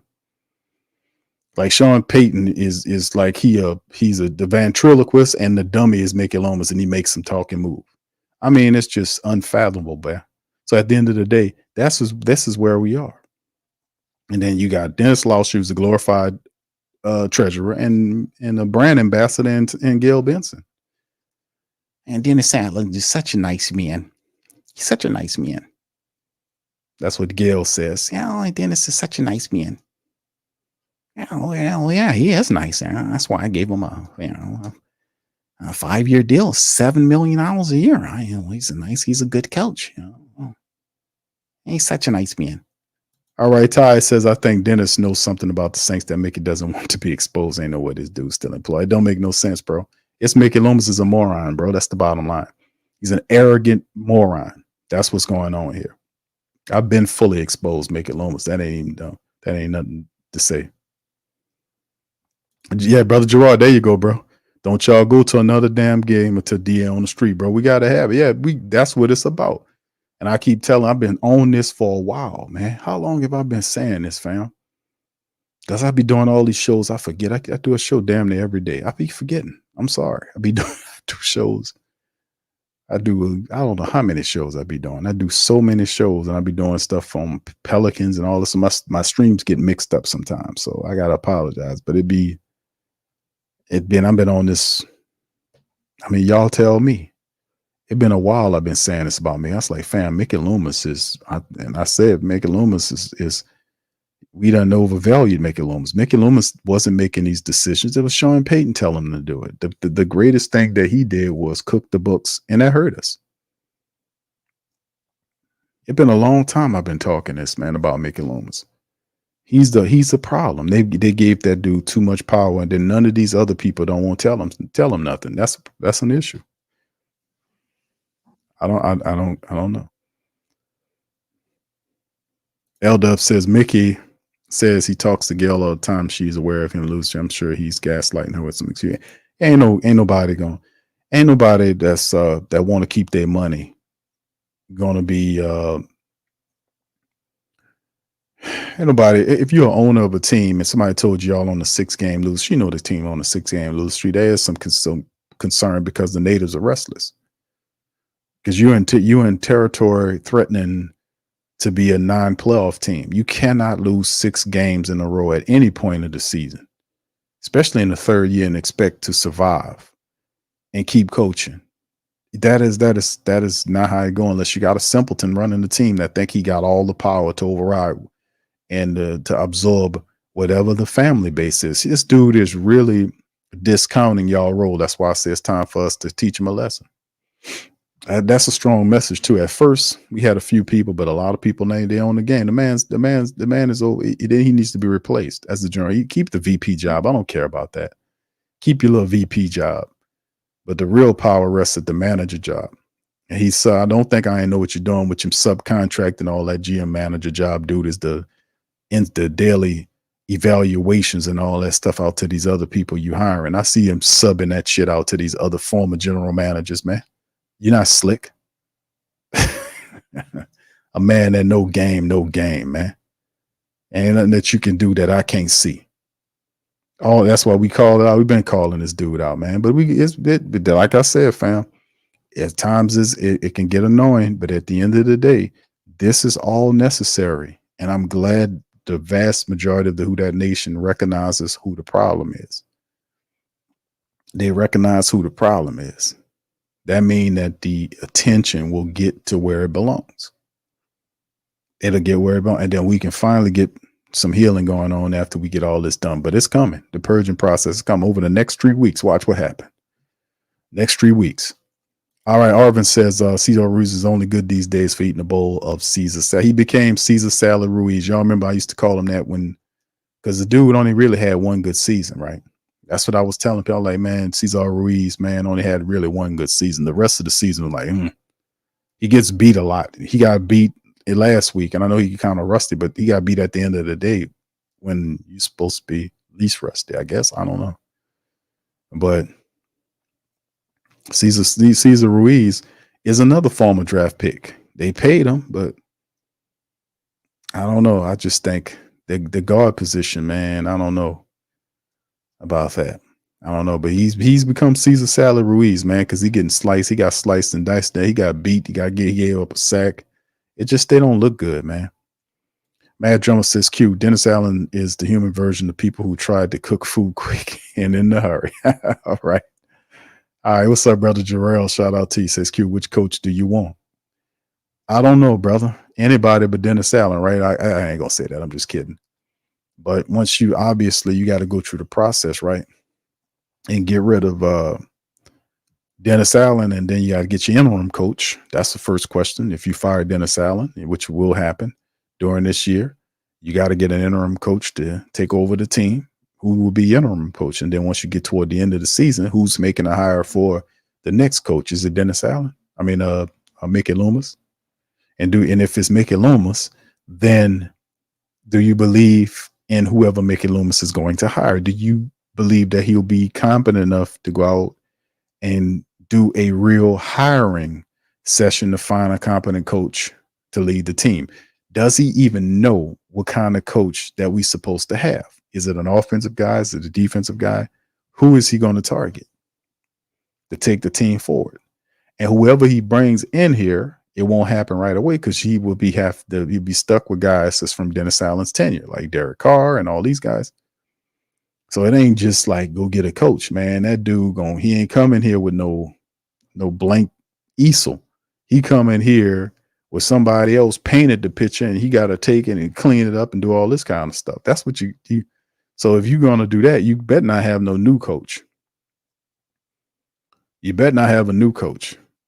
You better have a coach with experience, NFL experience, that knows coming into a situation what he's dealing with and try to make the best out of I ain't gonna say a bad situation, but he would have to be able to take what is there because he would be he would be cuffed to Derek Carr over the next couple of years. Because you're not going to be able to release him, and nobody wants him via trade. So you're going to have Derek Carr here for another couple of years. So whoever the coach is, he's going to have to be able to deal with that. So I don't know, bro. A lot of people talk about the offensive coordinator for the Detroit team, but I don't see why that guy would take the Saints job.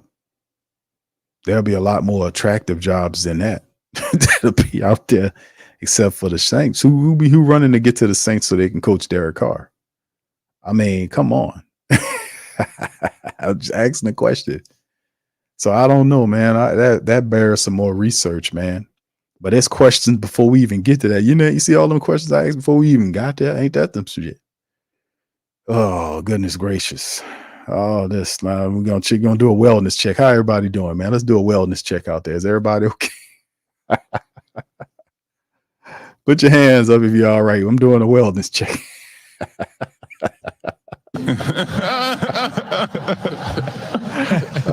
Everybody all right? Let me see y'all hands. Say, put y'all hands up if y'all all right, man.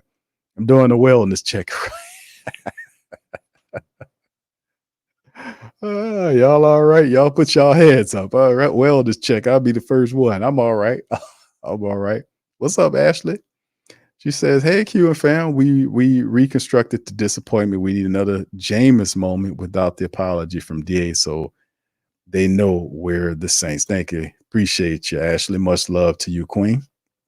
Man, Mad Drummer says, Q, do you really think Mickey Mouse going to let DA go during the season? I think so, bro. And I'm going to tell you why I think this way. Because it's it's two things we hate in the city of New Orleans and the family base hate. That's losing streaks and losing streaks that comes with being swept, a potential sweep by the Atlanta Falcons. That'll get you knocked off right there. That's why I was saying, man, people are upset, but it's a different level. When the last time the Saints got swept by the Falcons? This is what I'm trying to say, fam. Let me look this up. Put it in the chat. I know we got some Falcon people, some of my Falcon family members up in here. But when the last time that happened? When the last time the Saints got swept by the Falcons?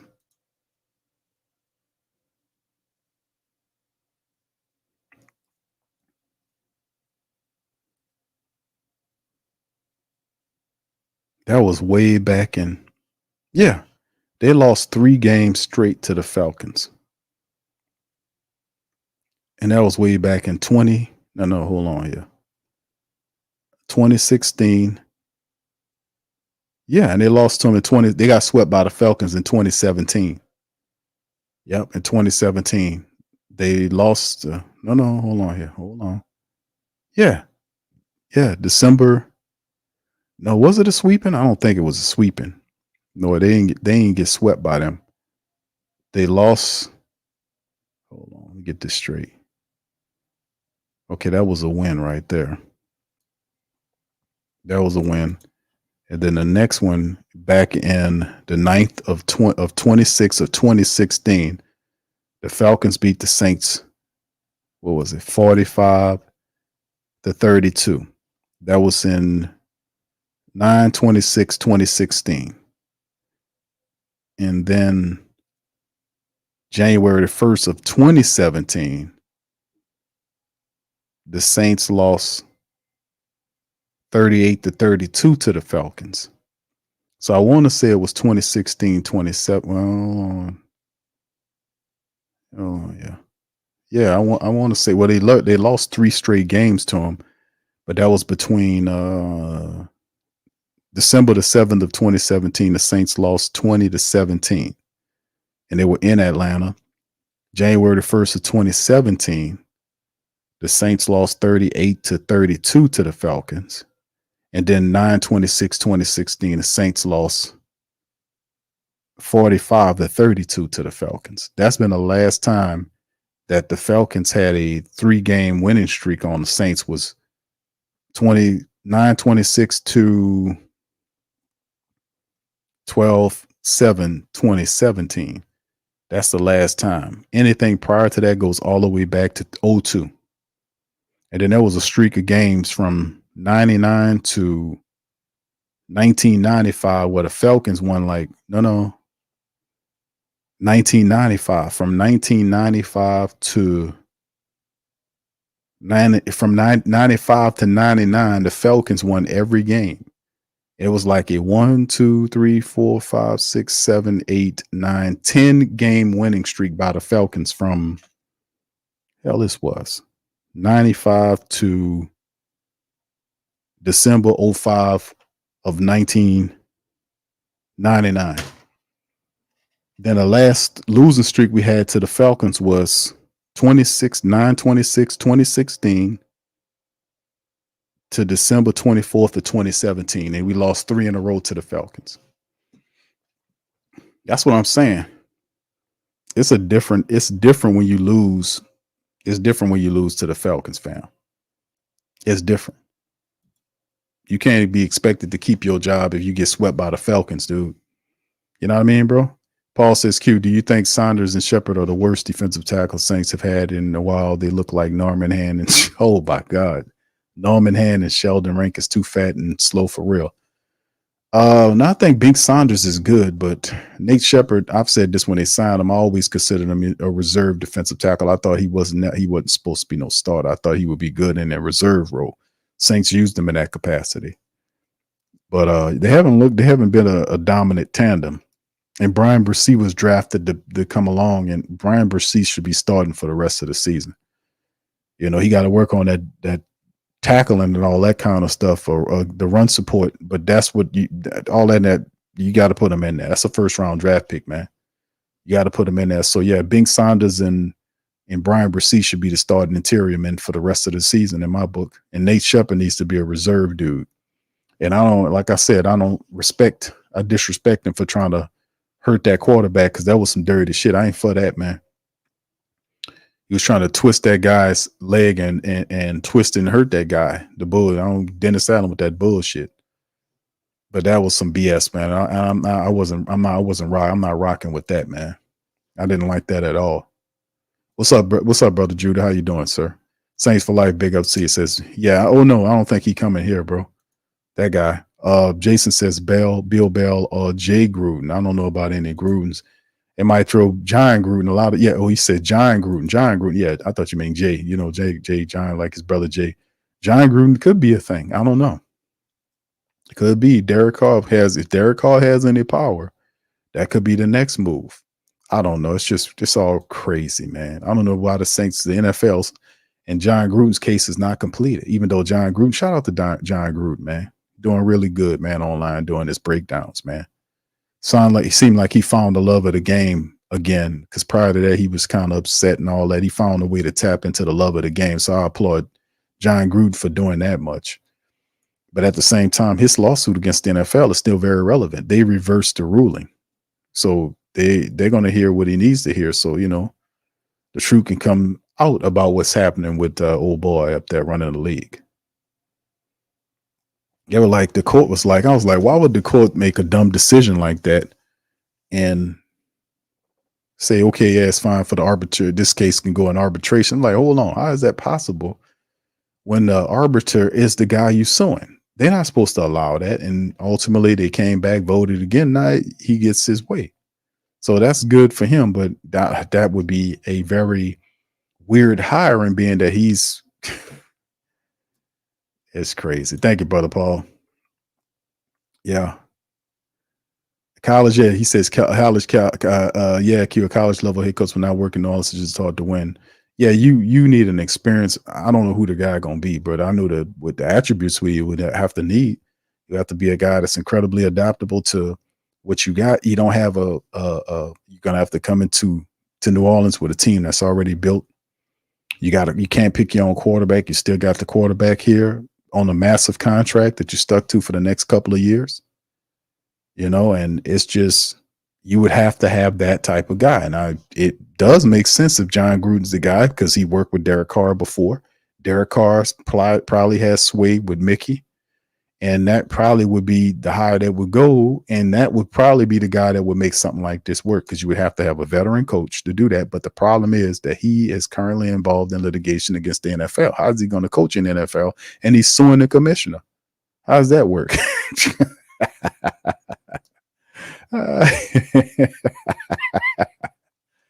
It's all so ridiculous. Savage if Deere gets fired, management changes, and the medical side is rearranged and fixed. Maybe Thomas will come back and we can win some games again. I don't think Mike coming back, bro. I don't think that's going to happen, sir. That's a good thought, though. Mr. Law says Aaron Brooks have never won a game against Atlanta. That's probably the stretch. I don't know if that was the stretch, but that stretch was from 95 to 99. That was the Ditka years. Some of them, that was the back end of Jim Mora and like Mike Ditka starting in there. And I think Haslett came along. When Haslett came in? I forgot. But those were the Mike Ditka years. The Saints were really incredibly bad those years. Yeah, but that's what I was reading. I'm like, man, these people lost a bunch of games, like 6 or 7 games in a row to the Falcons between 95 and 99. We done just totally wiped that from our memories, because we just kicking them people ass right now. Well, we ain't do it this time around, but I tell you what, you lose to the Falcons and watch how people really get nasty. It's a whole nother. We don't like losing streaks, but we don't like the Falcons even more. And you couple that with, well, you'll be off the losing streak because you beat Carolina, but at the same time, it wouldn't make a difference. That Carolina game would be washed away, because after the losing streak, the Saints must now go on a winning streak. That's how it works. If you lose 6 games in a row, now you got to win the great majority of the remaining games that you have to get relevant again. You are in a hole. You got to catch up. So you now need to go on a winning streak now. 6-game losing streak has to be followed by a winning streak. You got to gain ground. I just don't think this guy has it in him to do it. Jay says, well, let Carr go or use the remainder of his contract to bridge the future. How you going to do that, bro? I mean, Mickey reworked the contract to free up money, which then binded you for 2 more years to him. And you can't just let him go. The dead cap figures are astronomical. You're going to cut Derek Carr. Nobody's going to trade for him. You're going to cut him. And you know what the dead cap hit on Derek Carr over the next 2 years? 1 year is at 50+ mil. The other year is 60 million.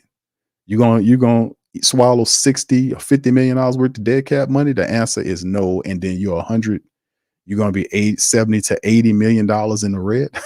Where do you do that at? You're not going to do that. You are basically cemented into this situation until the contracts were out. That's why the frustration. That's why a lot of people don't like him. Variable Asala. I don't know. I don't like none of those guys to be my head coach, to be honest with you. Now, Salah is a good. I like his temperament. Variable's a solid, but I just think none of those guys are the right fit for us, Mad Drummer. None of those guys, brother. If you could put a C option there, bro, I would say none.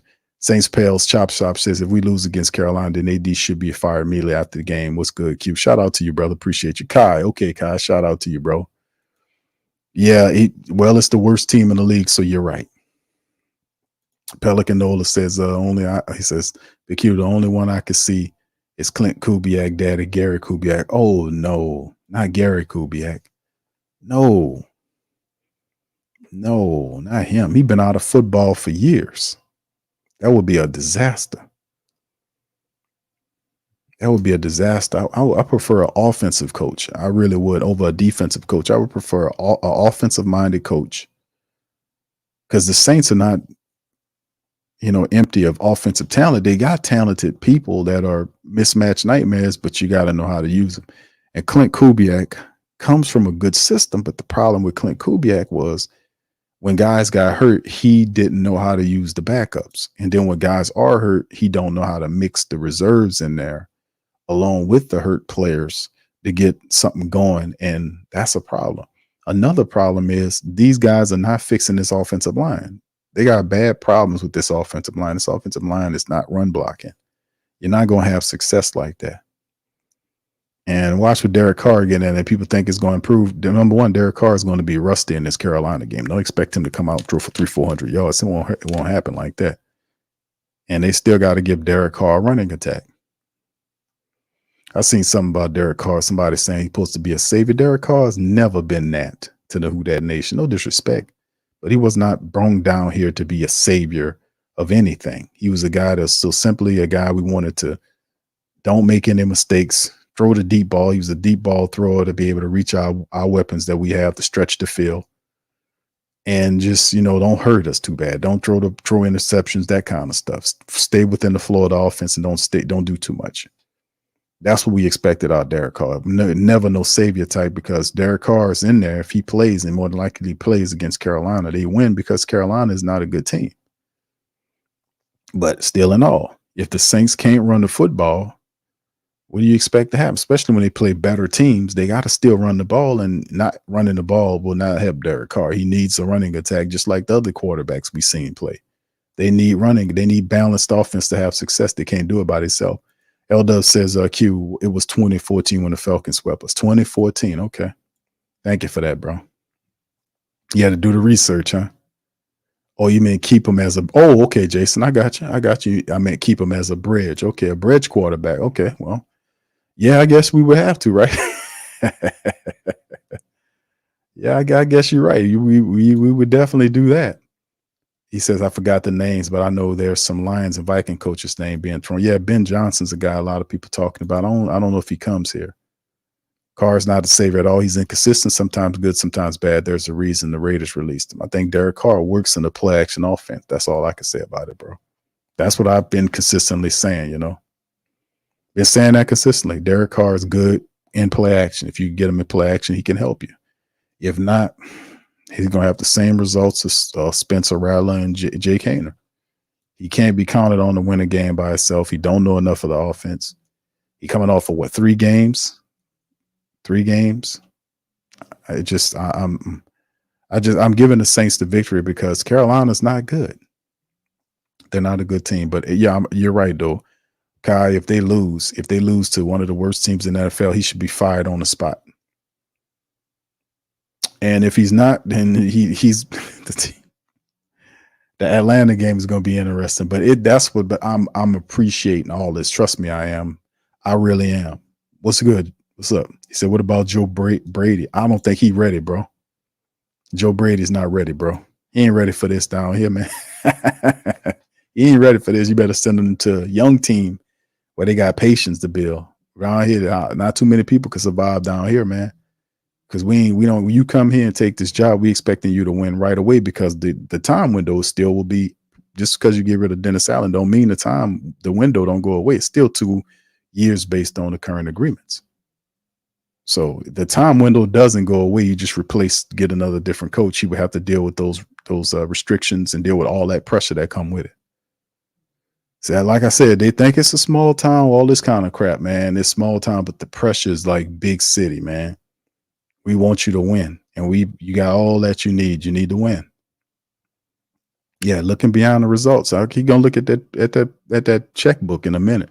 Yo, it's gonna. Yeah, I like his stubbornness, man. Come on with the stubbornnness, because this is a power struggle. I really want to see. I want to see this play out.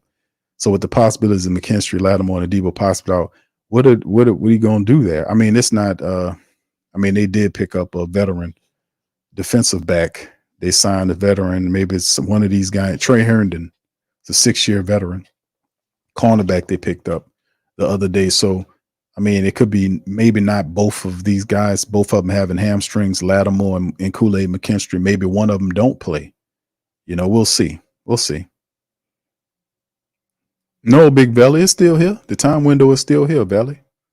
The time window ain't gone, bro. The contracts are still here. You still have the time window is the contracts. That's what it's affixed to. That's how they built the team. It's built on the contracts of the players that's still here. The DeMarios, the Tyrann Matthews, those guys. That's where the bulk of the money is concentrated to the pockets of those guys.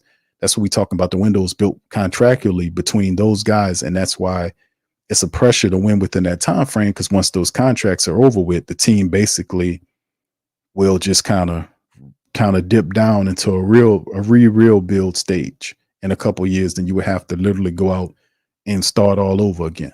That's what I'm talking about. Like the 2-year window after DeMario and Cam and all these other guys, Tyrann, they retire. You basically starting all over again. Derek Carr in a couple of years, he's out of here. He's basically starting all those big money contracts are, for the most part, to be kind of off. They'll be off your books. You still have to deal with a lot of the some of the dead money and stuff like that. That's all that other crap that's on there. We'll have that, but a great deal of that money after really 3 years, you'll see like a $200 million on the cap in 3 years from now. So the lot of that, like Taysom's deal and all that stuff, that's where the money is. It's focused on those players. So that's why they gave these players this amount of money, because they concentrating between that time frame to be able to push forward to get in the playoffs and possibly try to do something. All they're trying to do is make the playoffs so they can send it to you and say, hey, man, we finally broke the streak. You get your ass killed in the playoffs. Well, we got there. That's what kind of people these is. They just want to do the bare minimum to keep collecting. That's how lazy this is. That's how lazy these people have gotten. They want to do the bare minimum. Now that's not a bad name right here, Professor Bobby Slowick. That's not a bad name at all, man. Not a bad name at all. But like I said, it's a different. Can Slowick win with Derek Carr? And some of these guys, a lot of these guys, are gonna find better opportunities. I don't know if he comes here, but that's not a Slowick is not a bad name for us, to be honest with you. That's actually a pretty good one. And the Saints have to rebuild these lines, fam. We can't win with these offensive lines. They're not good. The defensive line getting ran on. The defense is ranked 32nd. Are they still ranked 32nd? I don't know what their new ranking is now, but 32nd overall in terms of what they're giving up yards and all that kind of stuff. 28th against the pass, 28th against the run. Altogether 32 ranked. It's only 32 teams in the league. Statistically, the Saints the worst team in the league. It's problems up front with the interior defense. We can't, we get ran on. They gotta build the lines. Like in our offensive line right now, we got 2 young guys. I think they'll improve. That's good, but you still need some help with that other guard spot. We need another guard. Nick Saldiveri is not it. Maybe he can develop as a rotational guy, but we need somebody else in that guard position. We really need to focus on getting better guard play from the line. So that's something you got to work on. You got to build your line up, man. You got to win in the trenches. You got to stop the run. You got 2 fundamental things the Saints are not doing. It's the reason why they lose in these games. It's a bunch of other ones, but the 2 biggest, in my humble estimation, is the fact that the Saints can't stop the run and they can't run the ball. If you can't stop the run and you can't run the ball, you're not going to win no games in the NFL. It's just not going to happen. You got to be strong in the trenches, man. You got to be able to stop the run, and you have to be able to impose your will through the running game so you can get to the play action so that you can get the ball down the field. We've seen the Saints suffer from having what we thought was an identity to having no identity at all when we seen Rashid Shaheed become Chris Olave. When did we see that? When I was like, when did this happen? They were trying to force feed him. They're throwing the ball up like 50-50 balls like this dude, Mike Thomas or somebody. I was like, man, this is a deep threat wide receiver, man. What are we doing here? He's a deep threat. We need, if you get a big wide receiver, a guy that can do the 50-50 thing. These guys are 6 feet tall, burners, so that's what Cedric Wilson was supposed to be. That 50-50 guy, the big wide receiver that was supposed to go along with our speedy options. He was supposed to be the possession guy. That didn't work. So the Saints started using two speedy guys. And don't get me wrong, Chris Olave can catch the ball, but he looks better. He was designed to be next to a wide receiver like Michael Thomas. You get what I'm saying? A healthy Michael Thomas here, Chris Olave over there. That's something else. And Rashid Shaheed in the slot. That's fearful. But some kind of way we took these guys and we turned him into a possession, him into the second dude, and then took Mason Tipton and put him there. And where's Cedric Wilson Jr. at? Nowhere. He ain't nowhere. You know, then that's when I see they start forcing the ball downfield to Rashid Shaheed. I was like, what is they doing? What's going on here? They started forcing it because they couldn't get into the run. So they started forcing the ball downfield to stretch the defense out. And it didn't work because it wasn't organic. You have to be able to set it up the correct way. You got to get the running attack going. And then once you start hitting them, they have to send them, help them defensive backs down to help and run support. And when you get that single safety high or the one-on-one matchups to the outside, then you can kill them then. That's how you flow. They were trying to force it, and that's why it wasn't working. They started throwing in the double teams of Rashid Shaheed. I'm like, what? When did we start doing this? Rashid Shaheed is done best when he's a speed option taking that top off the defense. He ain't supposed to be fighting for no 50-50 ball. What is this? You see what I'm saying? That's like, whatever, man. And it's just what it is. So at the end of the day, man, we're going to be a witness to what happened. I still say they beat Carolina because I think Carolina's a bad team. But we shall see. And the chat, the poll, they agree with me in the chat. Will the Saints beat Carolina? 53%. Oh, actually, it's not 52 now. 52% of the people says yes, and only 48%. Wow. Almost 200 people voted on that, and it's 52-48 right now, literally. There's a lot of people that think the Saints won't beat Carolina. I ain't gonna lie, I thought it would be in the 60 percentage range of yes versus 52 versus 48%. Good grief. A lot of people don't feel like they're gonna win the game against one of the NFL's worst teams. That's terrible, but real. That's terrible, but real. All right, Desi said, I voted no because I don't trust them. That's right, Desi, baby. You tell them. All right, Uncle Paul says, Q, you think Bud Means can be a poor man's? I don't know, bro. I seen some positive stuff from Bubs, but he's a rookie, man. He got potential, bro. But Eric Martin, I don't know, Uncle Paulie. That's a lot to say with Eric Martin because Eric Martin had zero speed, but boy, you throw him the ball, he catch it. He can block too. Eric Martin was a fierce blocker, man. He never got credit for that, but you throw it to him, but he had zero speed, man. But he would catch everything you threw. But yeah. Oh, yeah. I don't know. I think Bubs got some speed to him, man. He got some potential, man. I don't know, man. It's just really strange how the Saints are doing, man. Like, I don't know. The offense is just not what we anticipated it to be, man. They're not flowing at all. We can't run. It's not looking good.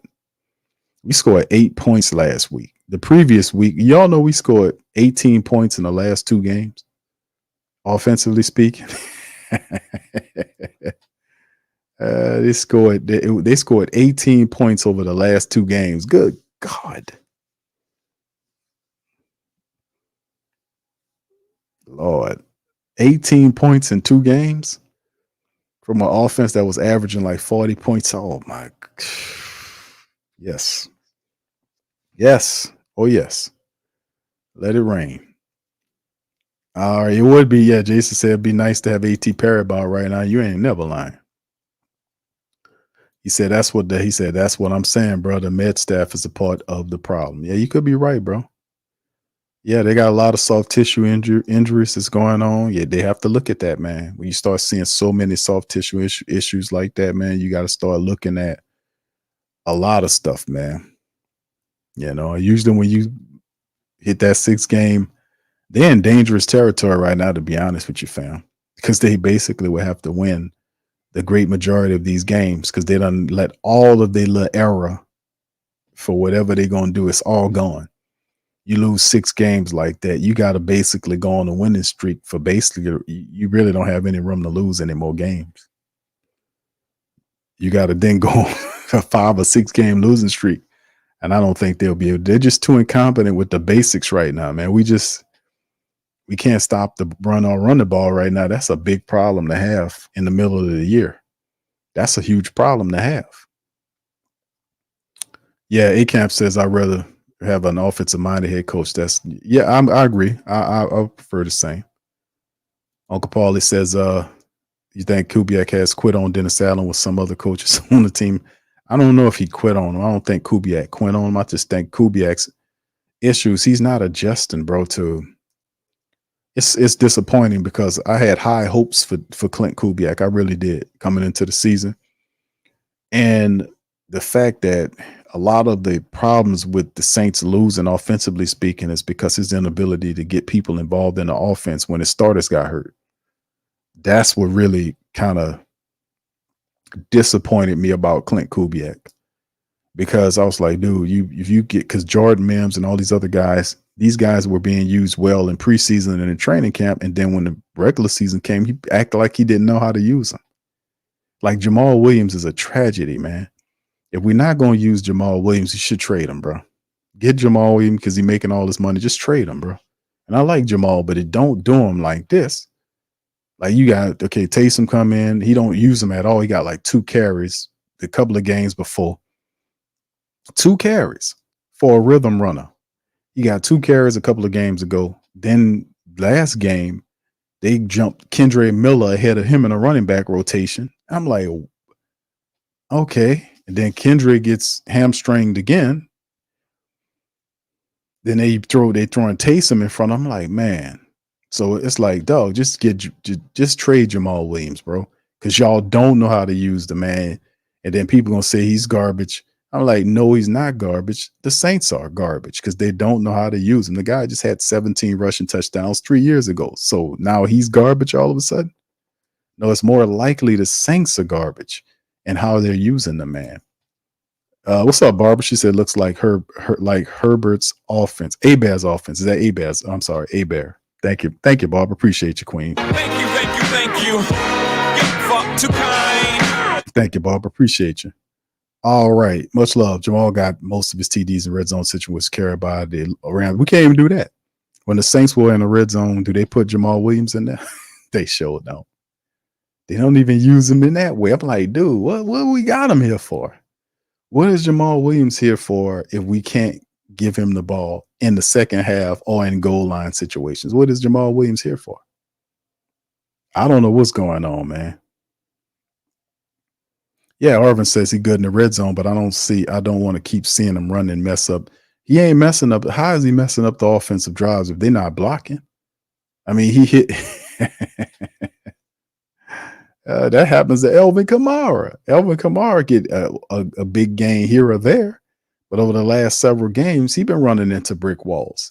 They have not opened up the lanes for the Saints for him to run through. They really haven't. That's how bad the offense.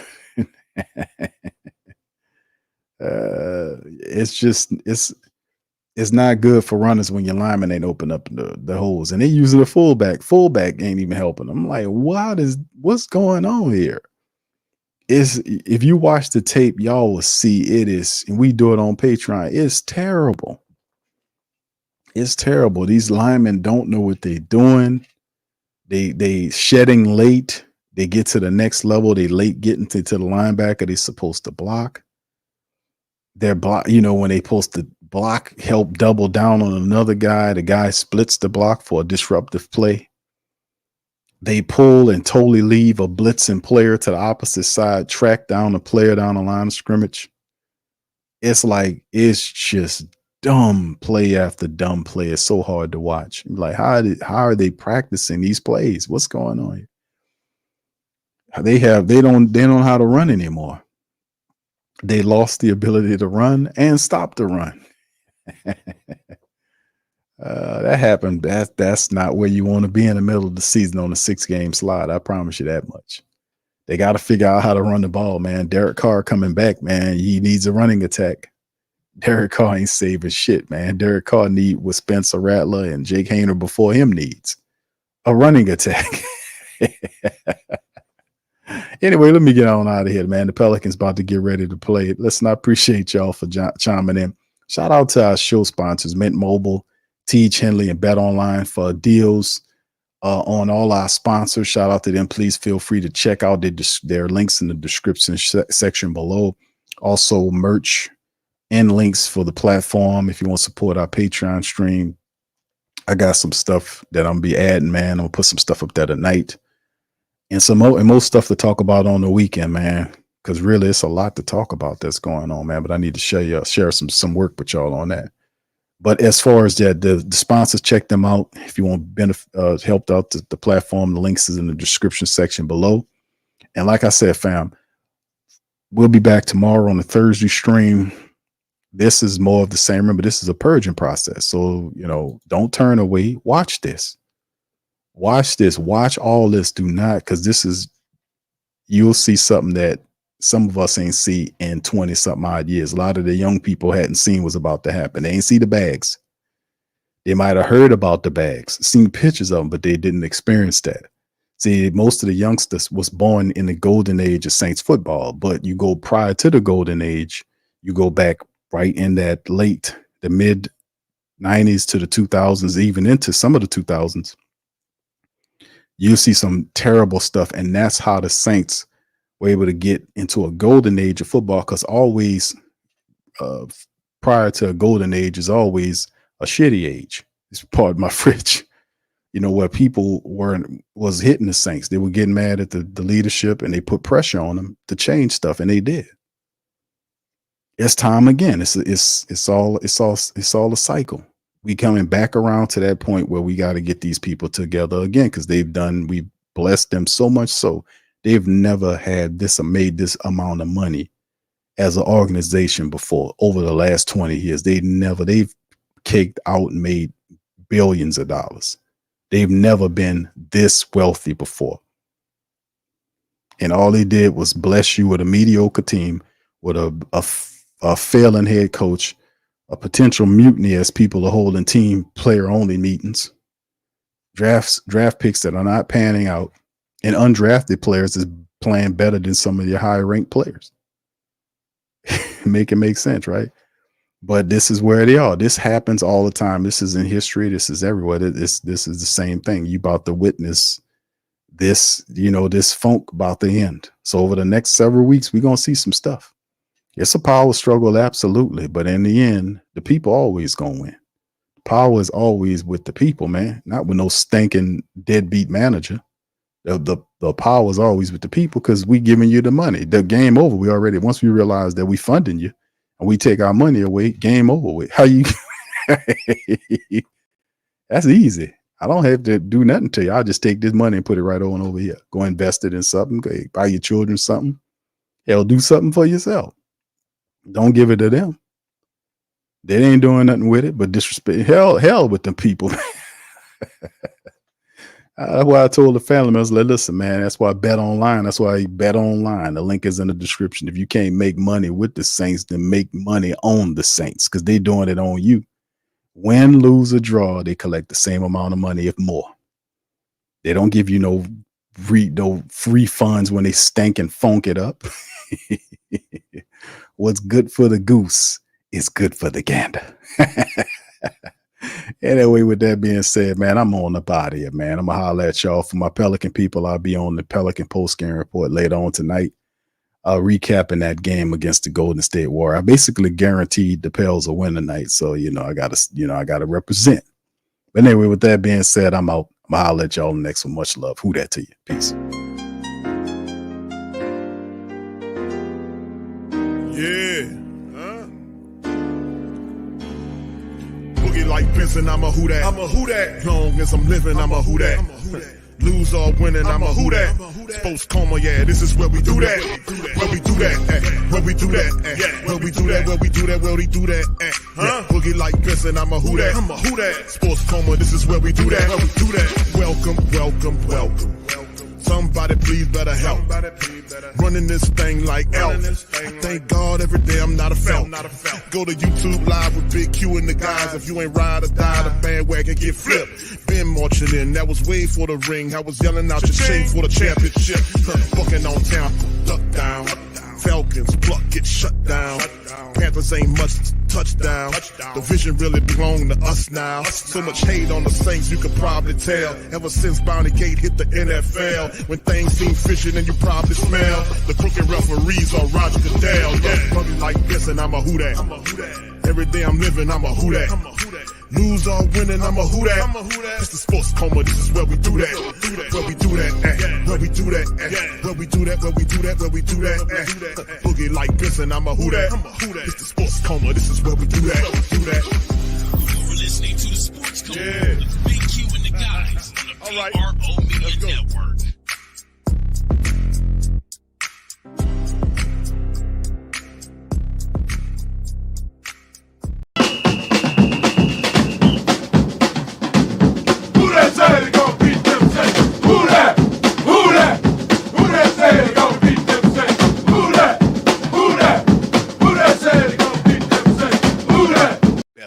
Is the world's most trusted betting platform and your number one source for everything sports betting. Every stat, matchup, breakdown, even live odds and spreads to bet on during games. With the largest catalog of odds on everything from football, MLB playoffs, NHL, NBA to political props. When the game's over, head on over to our online casino and get in on a game of blackjack or poker or unwind with over 150 slot games. Head to the website today to get on the action with America's most trusted site for online wagering. Bet online. The game starts here.